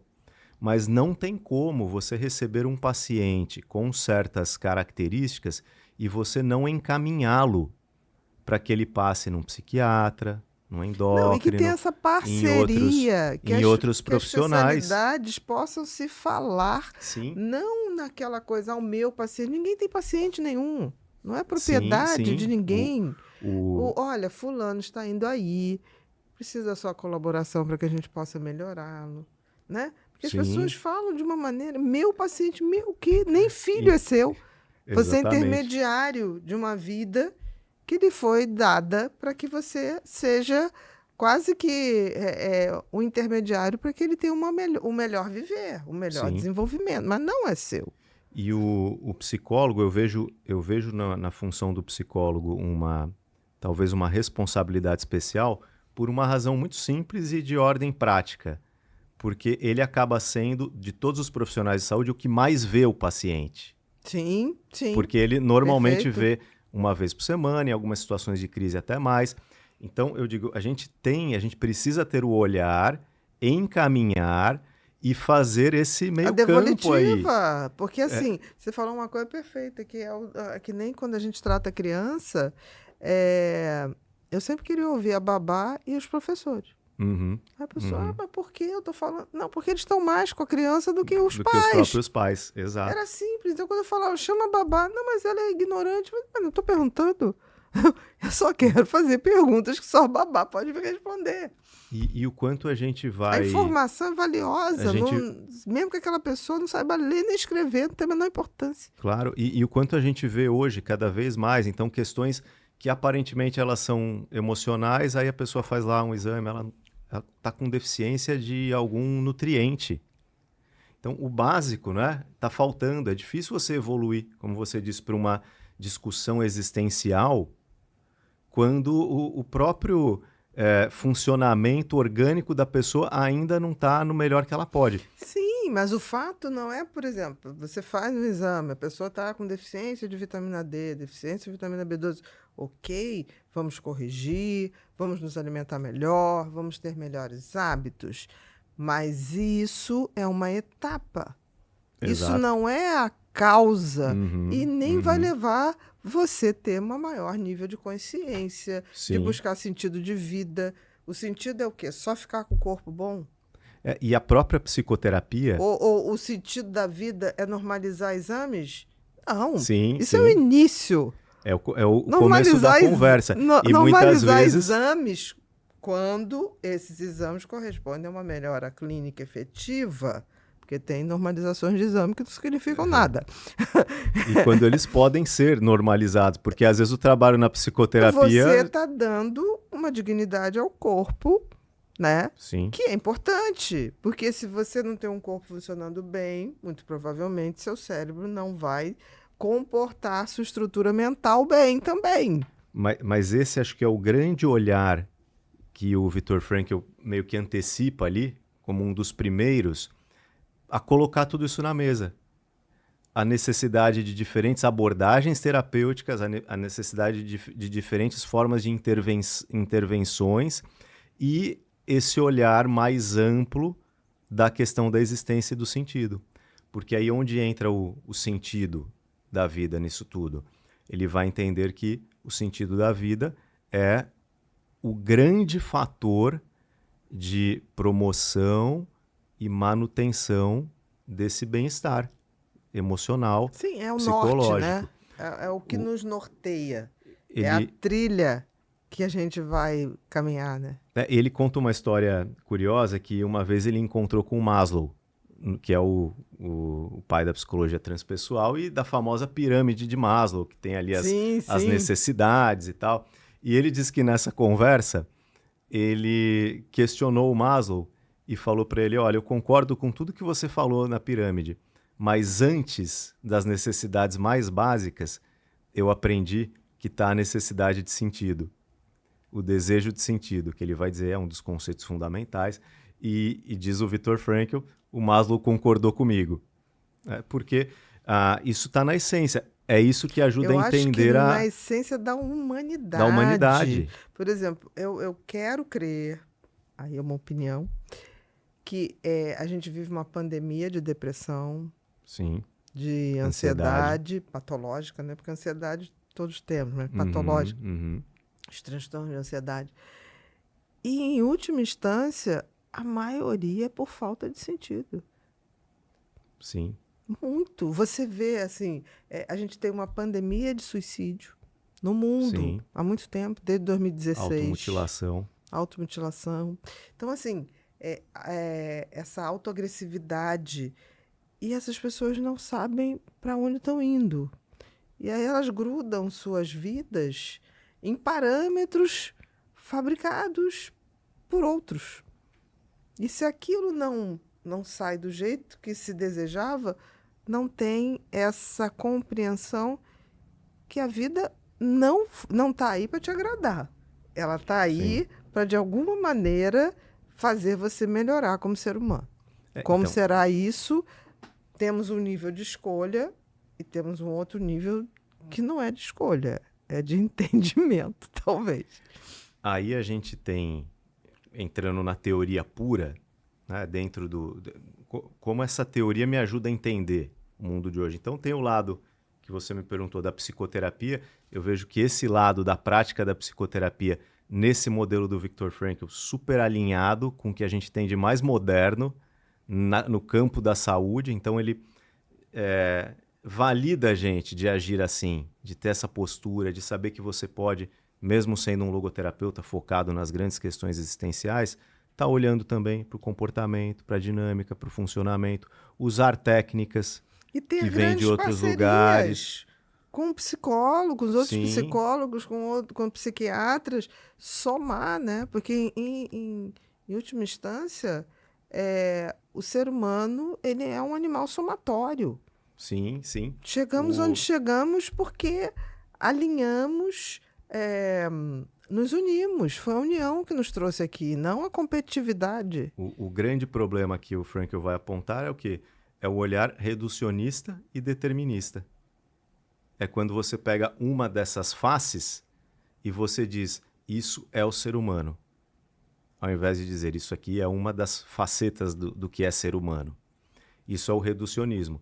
E a consequência natural é o determinismo.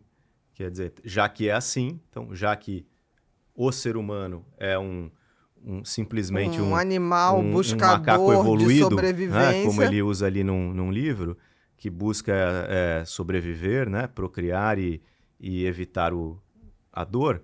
Então, algumas questões Elas ficam, principalmente quando você avança para questões de sentido, de ética, de moralidade, meio vagas. Tanto que ele vai dizer que os campos de concentração não nasceram vamos dizer, entre os oficiais nazistas. Ele falou mais nos gabinetes de filósofos que negavam a possibilidade de um sentido da vida. Filósofos materialistas, ele dizia. Porque é isso, pode ser uma consequência, não que vá ser, mas é muito fácil, está muito perto uma coisa da outra. E, então, saindo da parte, né, da terapia em si e entendendo como esses conceitos ajudam a explicar o mundo, é um pouco do que você estava falando, essa noção da falta de sentido, ou como ele vai dizer, o vazio. E eu acho que vazio nós existencial. vivemos hoje, talvez, pelo menos desde que eu me entendo por gente, e é bom quando você vai envelhecendo que você vai vendo que a vida tem fases, né? Eu já vi tem gente que fala, os políticos sempre foram assim. Não mudou desde muito, a Grécia não. Antiga, Desde né? a Grécia. Se você for ver discurso de Rui Barbosa falando dos políticos, é a mesma coisa. Você fala, não, quem falou isso foi ontem. Então assim, essa coisa, porque era melhor. Não. Sempre teve uma parcela da humanidade que resolve pegar atalhos, que resolve fazer não o processo, né? Agora, talvez nunca a gente tenha tido tanto acesso a todo mundo colocar suas verdades de forma veemente e tão agressivamente. Sim, porque durante muito tempo muita gente pensou diferente, mas existia a coisa do debate. Não, você pensa assim, ok, tá. Você podia influenciar os outros. Hoje está difícil, porque as pessoas, se você pensa diferente, você é inimigo. Acabou. Sim. Né? Um dos grandes males. A guerra santa e a guerra intelectual, que não leva a nada, nenhuma das duas. O grande mal que o Viktor Frankl vai dizer que é o mal dos nossos dias é a falta de sentido para a vida, o vazio existencial. E olha que coisa curiosa, ele diz que o vazio existencial provoca algumas consequências, ele se apresenta na forma de alguns sintomas. O vazio existencial não é sempre que a pessoa tem consciência disso, que ela fala, eu sinto Sim. E quais são esses três? Ele diz depressão, agressividade e ele fala de toxicodependência. Vícios, né? Porque hoje ele botaria pornografia, botaria internet, ostentação, consumo. O que cabe nisso? Cabe muita coisa. Muita coisa. Jogo. Depressão, né? Não precisa nem falar. E na agressividade, né, além dessas condutas, né, da incapacidade de ver o outro, a humanidade do outro, eu entendo que muitas das formas patológicas de ansiedade dos nossos dias, elas são, no fundo, formas de autoagressividade também. Sim. Né? Elas se expressam dessa maneira. Então, isso daí ele vem falando desde os anos 50. E eu brinco que ele quase que foi um profeta nisso, porque ele fez uma leitura muito precoce. Falar dessas coisas hoje tá comum. Só você olhar o que está acontecendo. Em volta e você vê. E tem gente que não vê, mas existe. Mas você começar a falar disso, inclusive antes da Segunda Guerra, perceber isso, então ele enxergou, acho que como todo grande gênio, ele enxergou assim com muita precocidade o que estava acontecendo com a humanidade, para onde levaria. E aí ele vai propor a solução, que é, então, através da logoterapia, o se buscar e encontrar um sentido para a vida. De 3 formas, basicamente. No que ele chama de valores de criação, é o que eu faço, é estar ativo, é o meu trabalho, as minhas atividades. Então, tudo aquilo que eu entrego ao mundo, ele vai dizer. Eu gosto de dizer, sempre que eu ponho a mão na massa para fazer alguma coisa. Isso são fontes de sentido. Segundo, valores de experiência. Então, são toda a natureza de experiência que eu posso ter.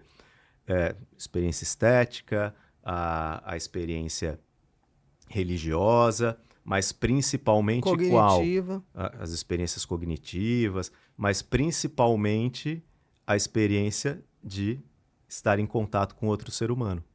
E ele ainda vai enfatizar na atitude de servir, fazer algo por alguém. E aí ele conecta com na visão dele, o que ele chama de autotranscendência da existência humana.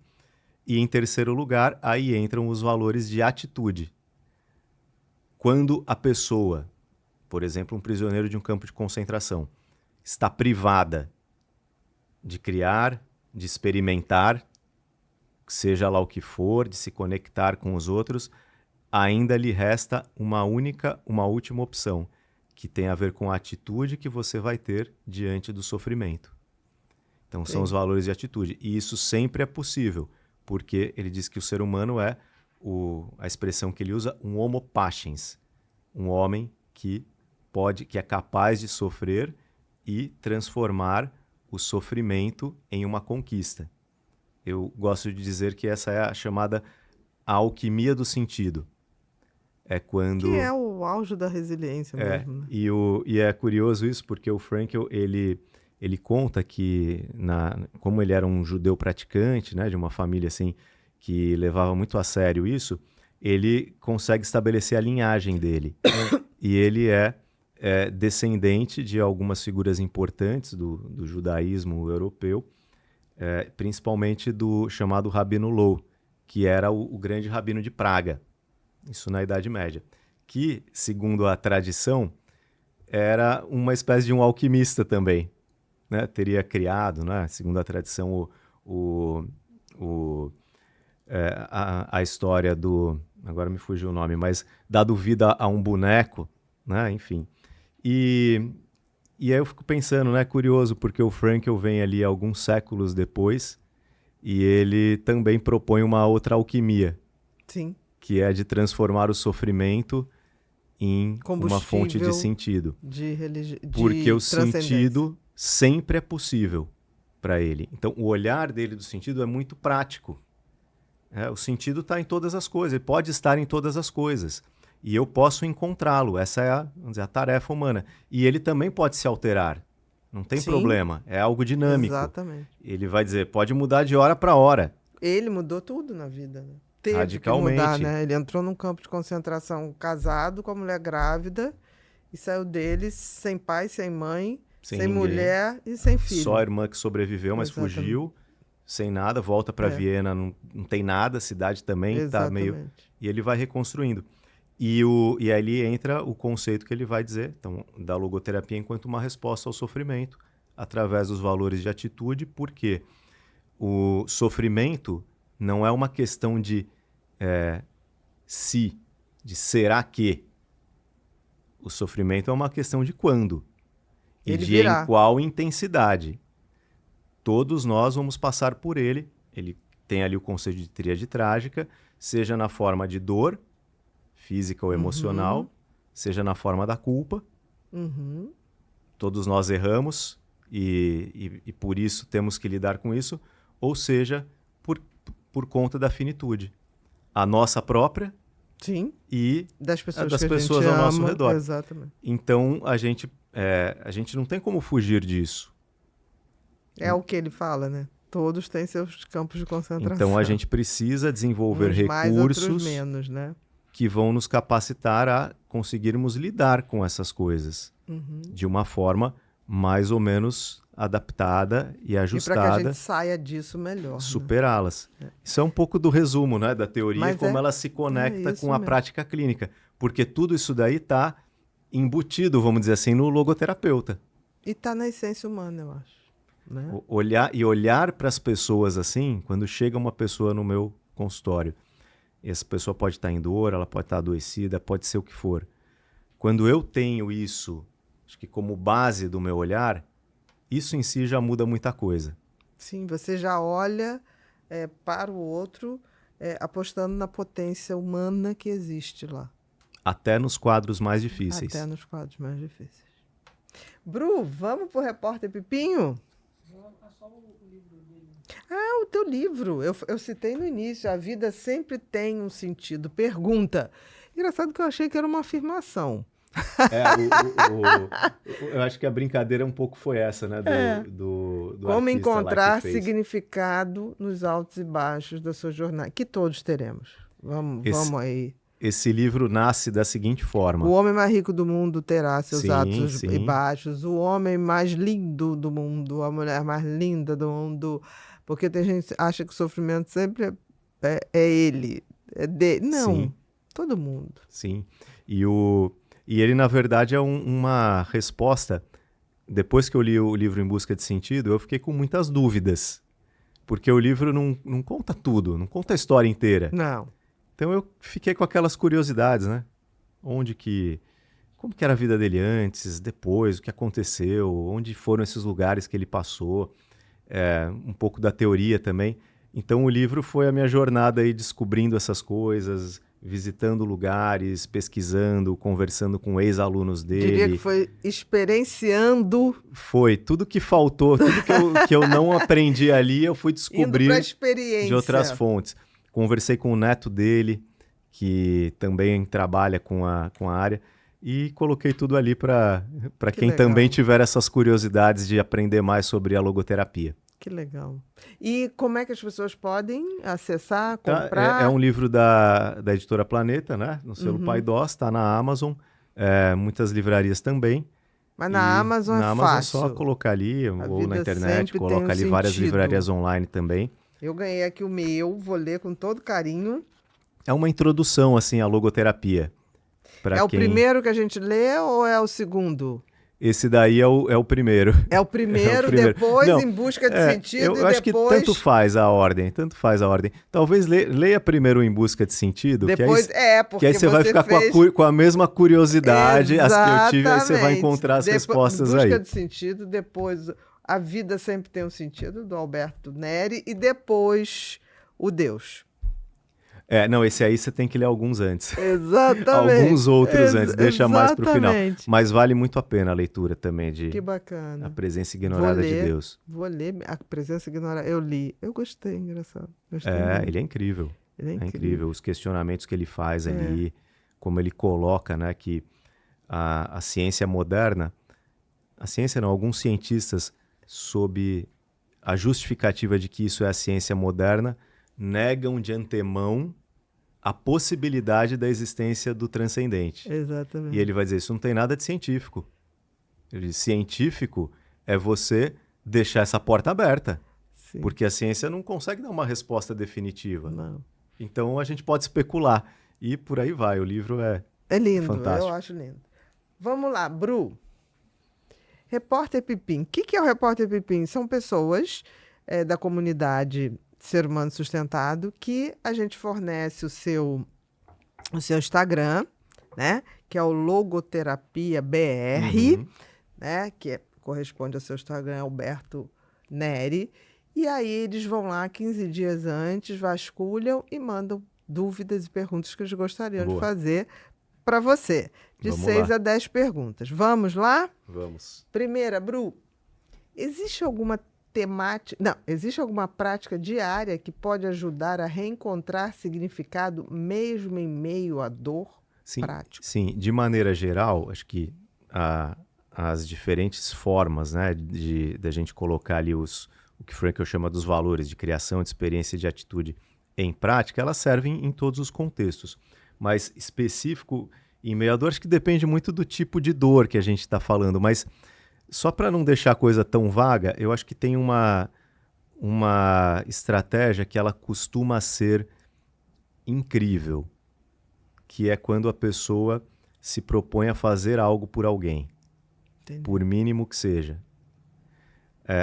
Conectar-se com o outro, fazer algo pelo outro, tem um poder curativo, assim, muito grande. E acho que outras formas de autocuidado, de maneira geral, também ajudam, né? Além da terapia.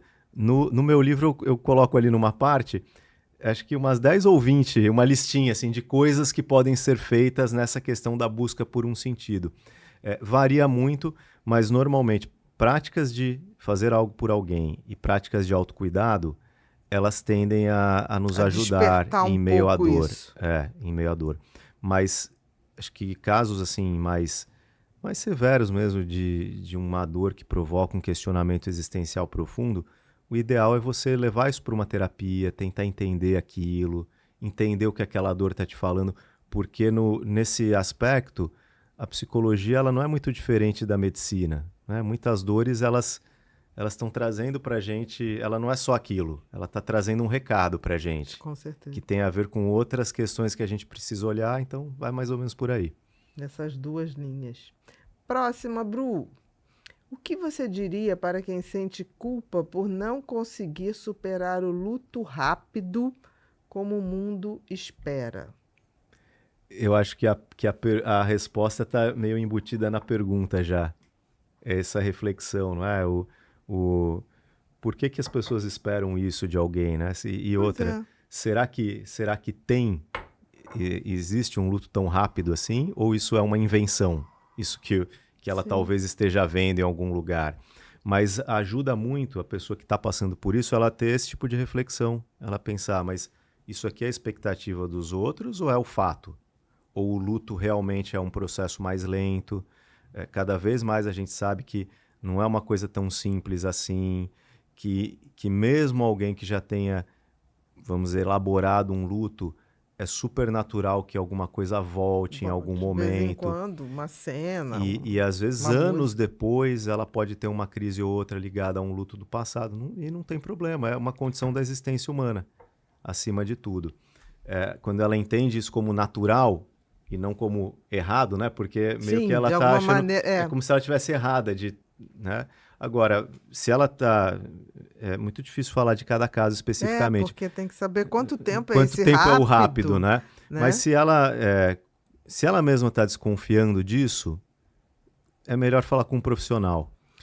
Porque assim, tem também, tem gente que, não sei o que a gente chamou de rápido, mas existem lutos que se perduram muito e também com uma determinada intensidade de disfuncionalidade. Pode estar caminhando para uma depressão. Então é importante fazer essa diferenciação. Luto é normal, tem que ser vivido. Me espanta gente que perde gente querida e está no carnaval no dia seguinte. Ou que aparece vestido no enterro de carnaval. Já vi acontecer isso. Então, assim, isso é muito patológico.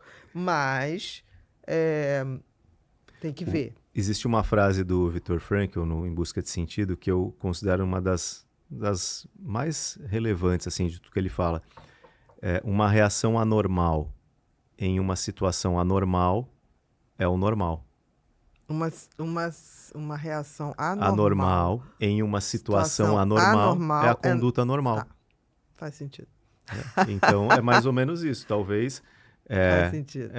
As pessoas estão achando anormal, alguém está achando, mas não é normal, porque a situação em si de luto é muito grave. Então, de adaptação, né? Isso, no geral, essa frase dele ajuda muito a gente a se posicionar assim nas questões. Próxima, Bru.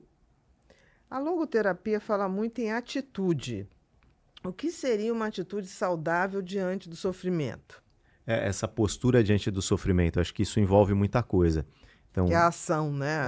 A terceira, né? Os valores de atitude, porque em última instância ele vai dizer o que é uma atitude. Ele diz que, por exemplo, a pessoa que descia para uma câmara de gás com a cabeça erguida e uma oração nos lábios, isso já era uma atitude. Sim. Então, a atitude pode ser um pensamento, depende da limitação que você está enfrentando naquela circunstância, naquele momento. Mas acho que ela parte muito da consciência de duas coisas. Primeiro, de que o sofrimento faz parte da vida e você não é pior do que ninguém porque você está passando por isso. Você entender isso, porque nada pior do que a pessoa que ainda encara o sofrimento como um castigo, como uma punição, como algo que joga ela ainda mais para baixo. Então entender isso como algo que pode acontecer com qualquer pessoa e entender também que sempre é possível uma postura e que sofrer, isso é uma coisa muito dos dias de hoje, a tal da ditadura da felicidade.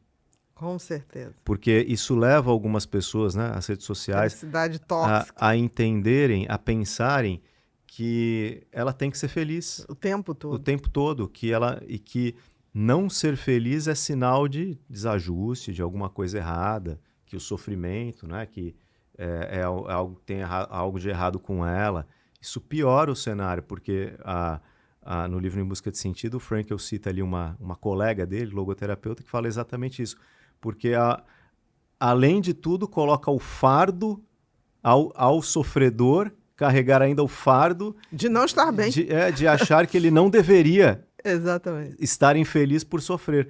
Aí é o pior cenário possível. Exatamente. É aquela coisa, onde houver culpa, não se demore. É verdade. Movimente Sim. para de lá sair. Sim, sim. e Entenda o que fazer aquilo o está que te dizendo pode e siga em fazer, frente. né? Uhum. Próxima, Bru. Como evitar que a busca por sentido não vire uma cobrança ou mais um peso? Muito bom.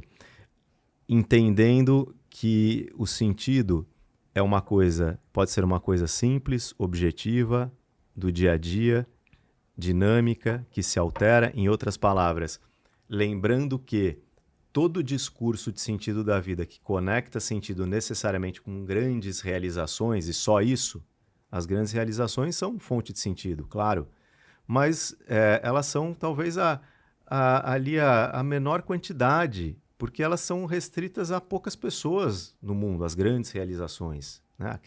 Pensa, se a gente for fazer uma lista de quantas pessoas que existiram, que de fato, se você olhar para elas e falar, se ela não tivesse existido, alguma coisa muito grandiosa não existiria hoje.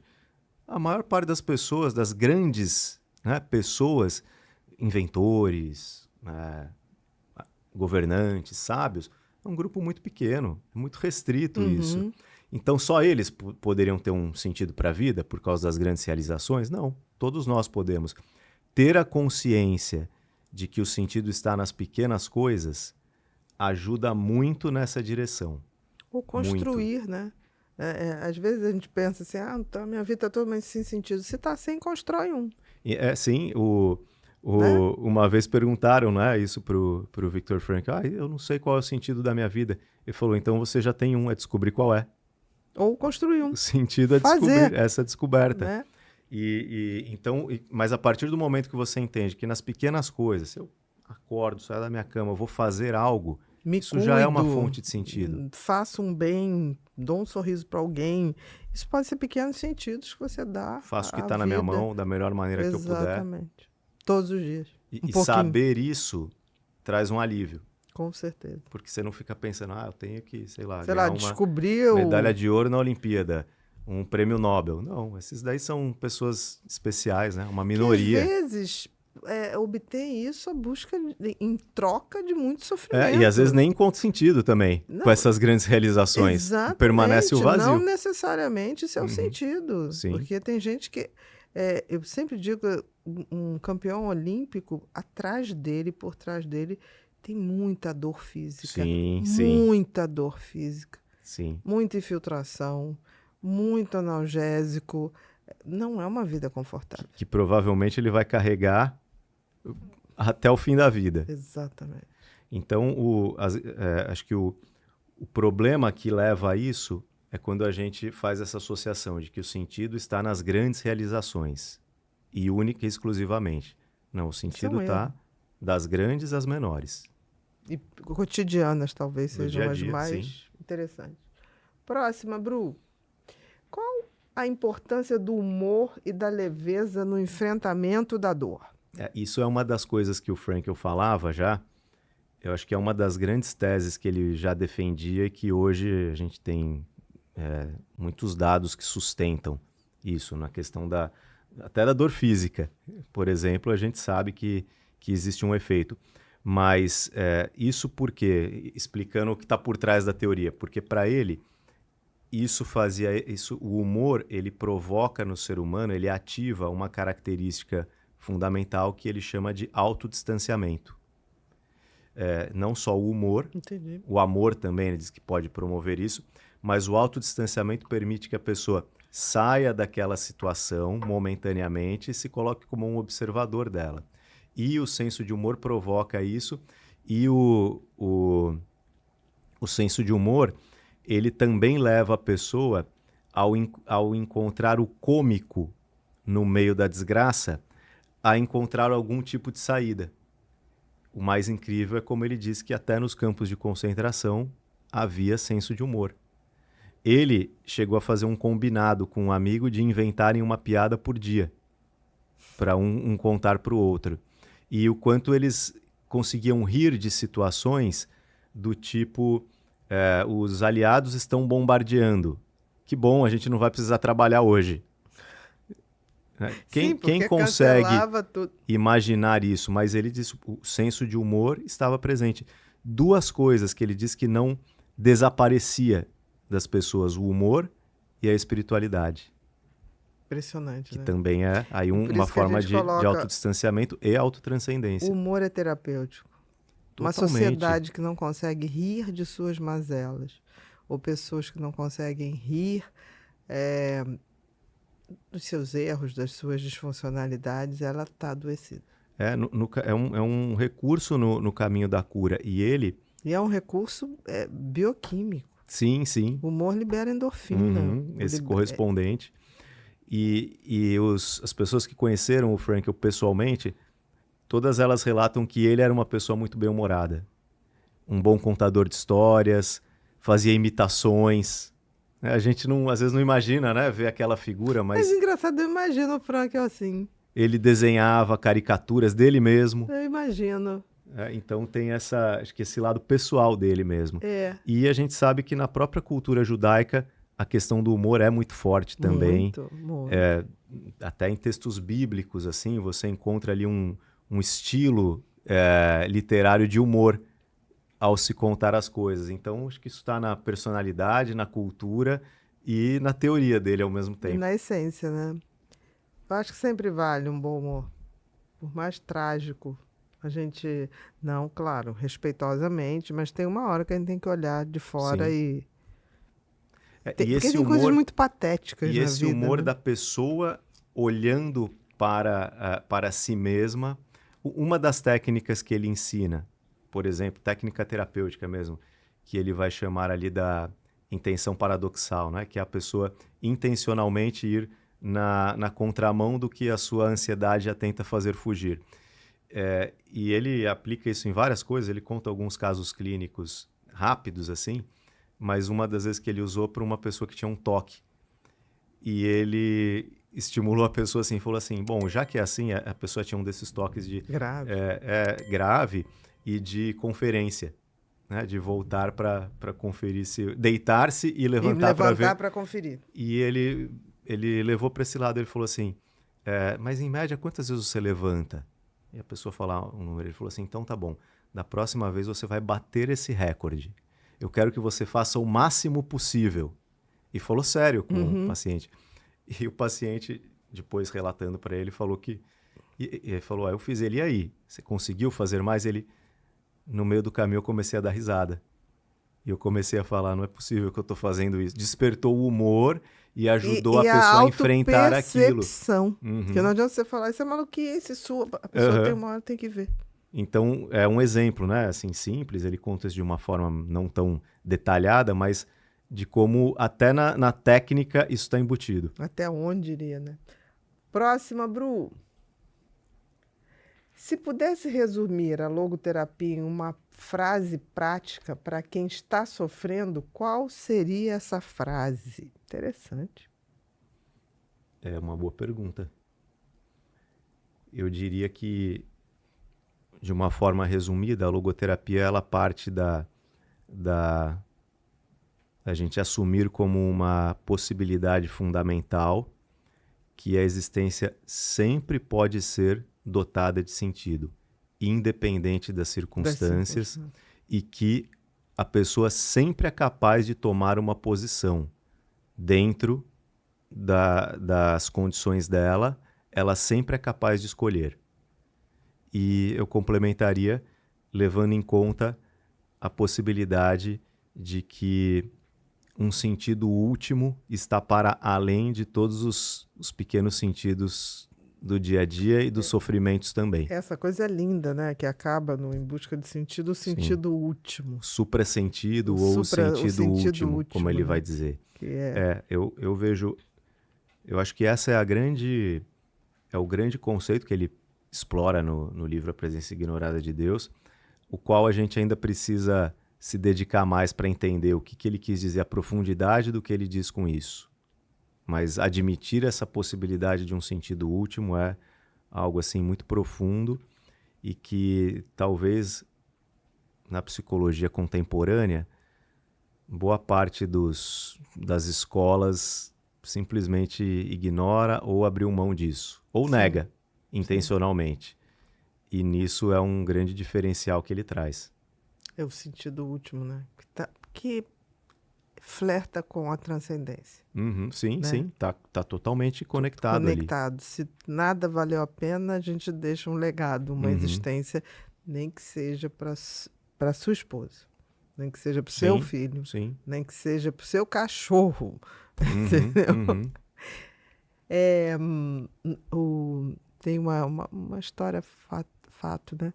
O Roberto Marinho, ele sempre gostou muito de bichinhos, né? De cachorro. Chegou uma idade que ele falou, não quero mais cachorro, não quero mais gato.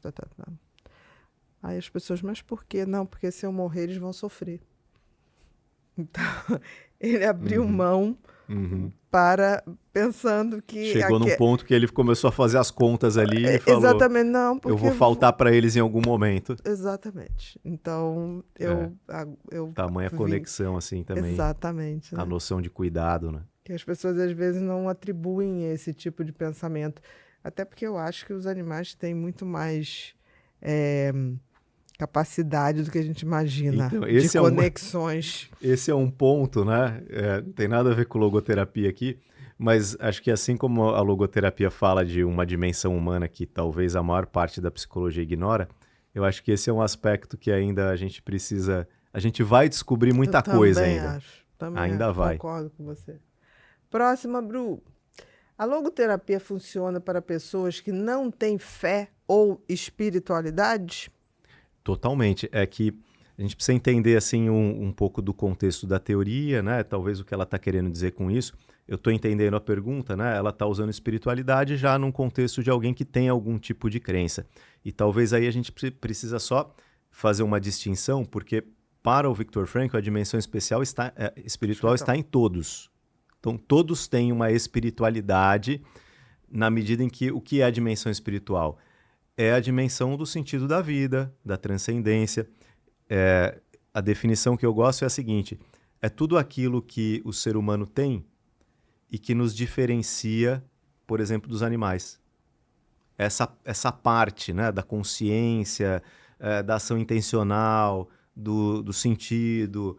do fazer o bem, né? E então isso daí, acho que tudo isso para o Frankl é a dimensão espiritual. A religiosidade está dentro disso, mas não se resume, né, Todos a religião. temos espiritualidade, Todos mesmo que não independente temos religiosidade. Da crença, né? Ou a espiritualidade nesse sentido de uma prática, né, religiosa, que aí que seria eu imagino uma prática, que seja a pergunta. Exatamente, também acho. Mas, então, se eu levo isso em consideração, a resposta está bem clara, funciona para todo mundo. Com certeza. Agora, porque uma outra expressão que se usa para o Frankl falar disso, e isso talvez até elimina um pouco dessa confusão, ele chama da dimensão noética.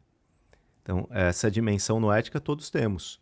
Agora, a pessoa que tem essa dimensão, mas ela não tem uma fé, por exemplo, numa religião, uma igreja, uma doutrina... Não ritualiza não tem isso problema de nenhum. alguma maneira. Não tem o menor Eu conheço problema. pessoas que não têm religião e Ela têm pode... uma fé absurda e tem uma prática espiritual muito interessante nas suas ações do dia a dia. Sim, mas eu entendo que a psicologia, de maneira geral, talvez ela seja até mais bem preparada para lidar com esse cenário quando a pessoa não traz uma questão religiosa do que o contrário. Entendi. Que é quando a pessoa tem uma fé, uma religião, aquilo é um fator importante, um fator de fonte de sentido, um fator que orienta escolhas e tal.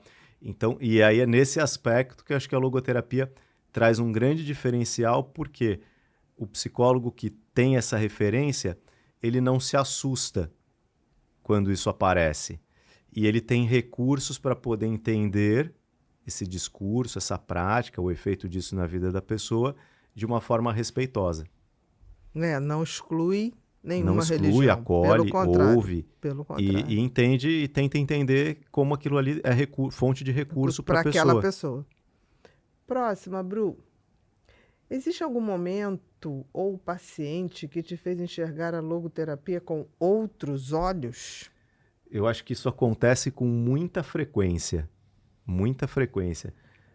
Momentos, várias vezes que eu estou estudando, que eu estou lendo, que eu estou revisando alguma coisa, preparando uma aula, que já isso acontece assim o tempo todo, de falar isso aqui eu não tinha percebido ainda, aqui tem algo mais do que a própria expressão, né? O que está aqui na linha, tem algo por trás mais profundo. E paciente, acho que se eu falar todo dia, eu não vou exagerar. A gente está sempre aprendendo, né? Sempre. E essa noção principalmente, né, do que existe de saudável e preservado, apesar de algum sintoma, de algum quadro clínico, olhar para isso, tentar olhar para a pessoa para além do seu diagnóstico, para além da sua crise, para além do problema que ela está enfrentando, e enxergar isso daí, sempre que isso acontece, e acho que numa sessão de terapia isso acontece muito, porque as pessoas estão ali se abrindo, contando suas dores, sempre acho que traz um outro olhar, assim, sempre traz acrescenta. Traz uma esperança no ser humano, né? Acho que a gente vai aprendendo, né, a se conectar com a dor, com o sofrimento, mas com otimismo. Com a certeza de que é possível superar aquilo em algum nível. É verdade. Próxima, Bru. Alberto, que palavras você diria para quem se sente sem propósito, com vazio existencial e sem expectativas para continuar vivendo? A primeira coisa que eu diria seria te tranquilizar. Porque se deparar com a falta de sentido da vida não é algo patológico, o Viktor Frankl vai dizer, e nem patogênico necessariamente. Ele vai dizer, é humano. É humano. Faz parte da trajetória humana. É quase assim, bom, se você está se sentindo assim, isso é um atestado de como humano você é. Uhum. E eu acho importante colocar isso para as pessoas para tranquilizá-las. De que, embora seja incômodo, é algo que faz parte das experiências. Sabe que a pior coisa que pode acontecer quando você vai a um médico ou a um psicólogo ou a qualquer profissional de saúde é ele te falar, nunca vi isso, não sei o que é. Essa é a pior coisa. Então, a gente, até quando tem um diagnóstico, às vezes tem conforto. Então, é mais ou menos isso, primeira coisa. Segundo lugar, que isso pode ser superado. Eu acho que já é muito interessante você se dar conta que você tem um vazio existencial, que a maioria das pessoas preenche esse vazio através de vícios e compulsões e nem sequer se dá conta. Coloca máscaras ali e vai vivendo. E torna aquilo inacessível. Então, eu acho que quando você se dá conta desse vazio, dessa falta de perspectiva, você abriu o portal de como um ser humano de verdade, buscar sentido. Sim, na vida, exatamente, é o ponto de partida. Exatamente. Ponto de partida. Então, ajudaria, né? Eu diria para essa pessoa isso, olha, legal. Aí, obviamente, num contexto mais amplo, tentar entender de onde vem isso, conectar com a história de vida. Né? Porque às vezes a pessoa vem no automático 10 anos de vícios e de coisas que você tem que entender ali, os vazios foram sendo preenchidos. Né? Mas de forma bem objetiva, né? Ajudá-la a entender que isso é uma experiência natural da humanidade, humana, fundamental, e que é o ponto de partida para a superação. E que é possível superar esse estado. E agora um detalhe curioso, né? O questionamento existencial, mesmo depois que a pessoa já o superou, ela já entendeu melhor, encontrou sentidos, ele pode voltar. Ele é algo que vai se apresentar de diferentes formas, em diferentes fases da vida. Então é um desafio mesmo para o ser humano superar, entender o que esses sentimentos trazem. Num contexto de psicoterapia, obviamente a gente ia também caminhar para outros profissionais, para entender o que mais que está presente nessa sensação, além do que é puramente psíquico e emocional. Poderia ter um componente depressivo, exatamente. e ir trabalhando. Mas acho que a gente saber que isso é uma experiência humana fundamental, pelo menos já nos ajuda a estarmos ali mais começar, né, o tranquilos, um processo. ponto de partida, e saber que a gente não é pior do que ninguém, porque passa por isso. Com certeza. Próxima, Bru. Ô, querido. Acabou. Chega. Não, acabou não. Não? Chegou no momento Chega.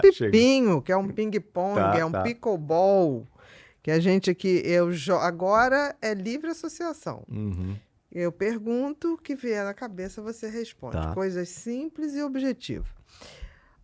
O que te move hoje como ser humano?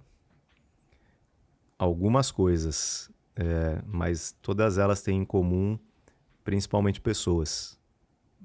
Primeiramente, a minha família. Em segundo lugar, os meus pacientes e alunos. Fazer coisas por eles. Que é da logoterapia, né? 2, logoterapia. É um método de compreensão da vida, dos processos saúde e doença, das questões emocionais e que ajuda você a superar as questões existenciais mais profundas. 3, família. Família é a base de tudo, né? O que fundamenta a nossa existência, assim, e um dom de Deus acima de tudo. 4, complete a frase. Viver com sentido é... É ser capaz de transcender a si mesmo na direção do mundo, das pessoas e dos ideais aos quais se apresentam pra gente. 5, se o mundo acabasse amanhã, o que você faria hoje?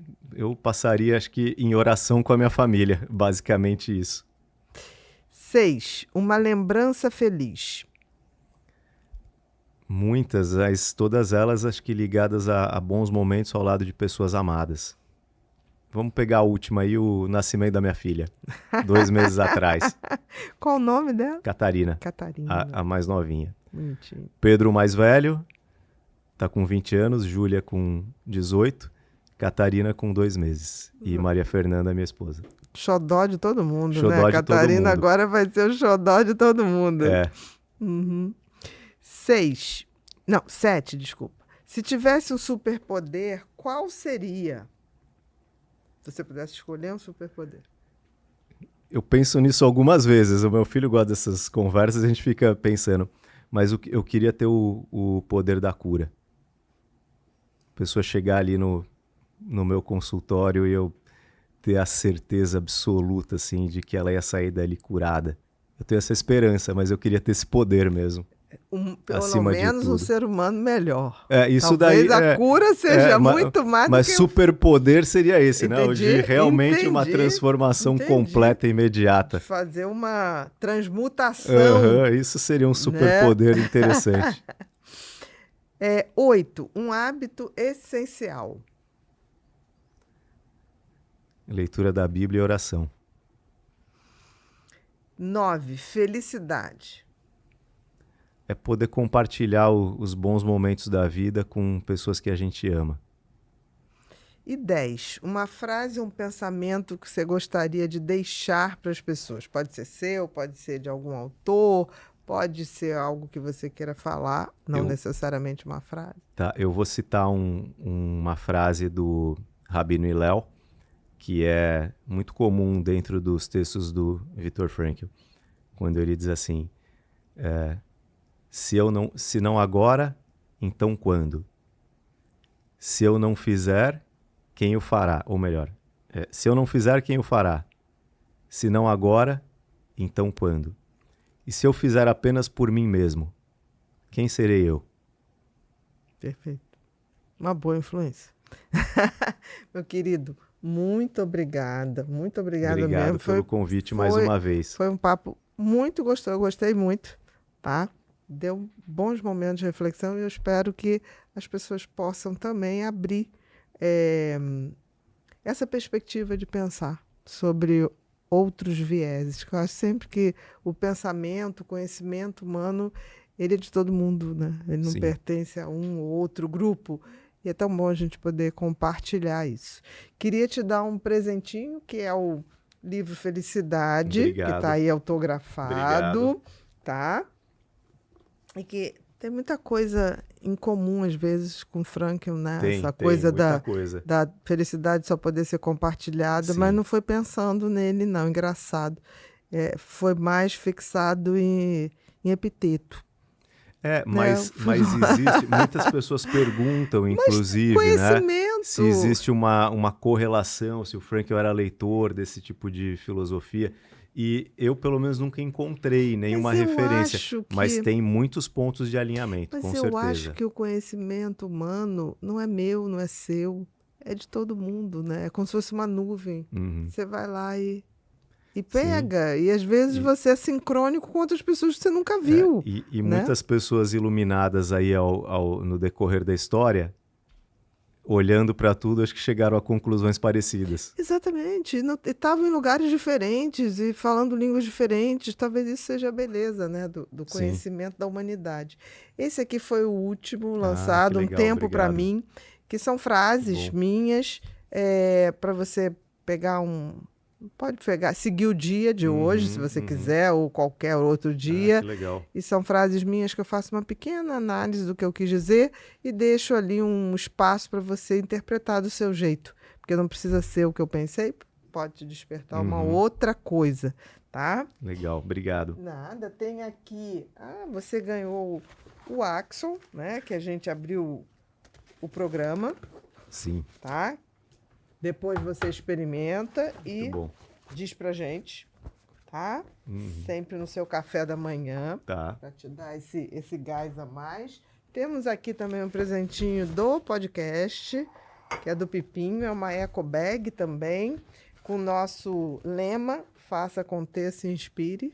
Senão a gente não presta para nada, né? Exatamente. Se a gente não consegue inspirar, a gente não serviu para nada. Isso eu acho que o Frankl fez muito, né? Deixar até essa escola dele aberta já foi uma grande inspiração. Sim. Isso aqui é um caderninho aqui do Pod People, porque a gente acredita que escrever à mão é algo que realmente é mais eficaz do que só teclar. Eu acho que a gente reconecta corpo e mente. Sim. Né? Não é à toa que é terapêutico também, né? Hoje está voltando a coisa dos diários, né? No meu tempo era um exercício de esconderijo, né? Segredos que não poderiam ser ditos. Hoje é uma maneira da gente se autorrefletir. E aqui uma canequinha do Pod People para você tomar seu café, sua água ou seu chá e poder lembrar da gente. Muito obrigado. Agora chegou aquele momento que eu quero que você olhe para aquela câmera, leve o seu microfone e dê todos os seus recados. Tá. Vê se está enquadradinho, tá certinho? Tá. Agora é com você, não precisa nem olhar para mim, pode ser mal educado. Tá bom. Quero aproveitar então esse momento aqui participando do Pod People e dizer para você que acompanha esse que é o maior podcast de saúde mental da América Latina, que vale muito a pena você conhecer mais sobre a logoterapia e o pensamento de Viktor Frankl. Você que é interessado em psicologia, de saúde de maneira mais ampla, no desenvolvimento humano, essa é uma das grandes teorias psicológicas que ainda não está tão conhecida no Brasil, embora já seja muito reconhecida. E você tem a oportunidade de aprender isso principalmente através da leitura dos livros do Viktor Frankl. Então, coloca isso daí no seu planejamento. Você quer ter ali uma perspectiva diferente de autocuidado, de saúde mental, ou você que é um profissional de saúde mental para acrescentar na sua prática, coloca ali a leitura dos livros do Viktor Frankl. Se quiser acompanhar também os conteúdos que eu tenho colocado, tanto no YouTube, é só procurar ali Dr. Alberto Neri ou no Logoterapia BR, tem muita coisa ali para você começar, mas acima de tudo, entender a importância de uma ferramenta como essa, um pensamento profundo como esse, transformador, ele precisa sair dos livros e entrar na vida das pessoas. E o grande motivo de eu ter vindo aqui hoje é poder falar sobre isso, e eu quero deixar esse convite para você conhecer melhor a logoterapia. Muito obrigada, querido.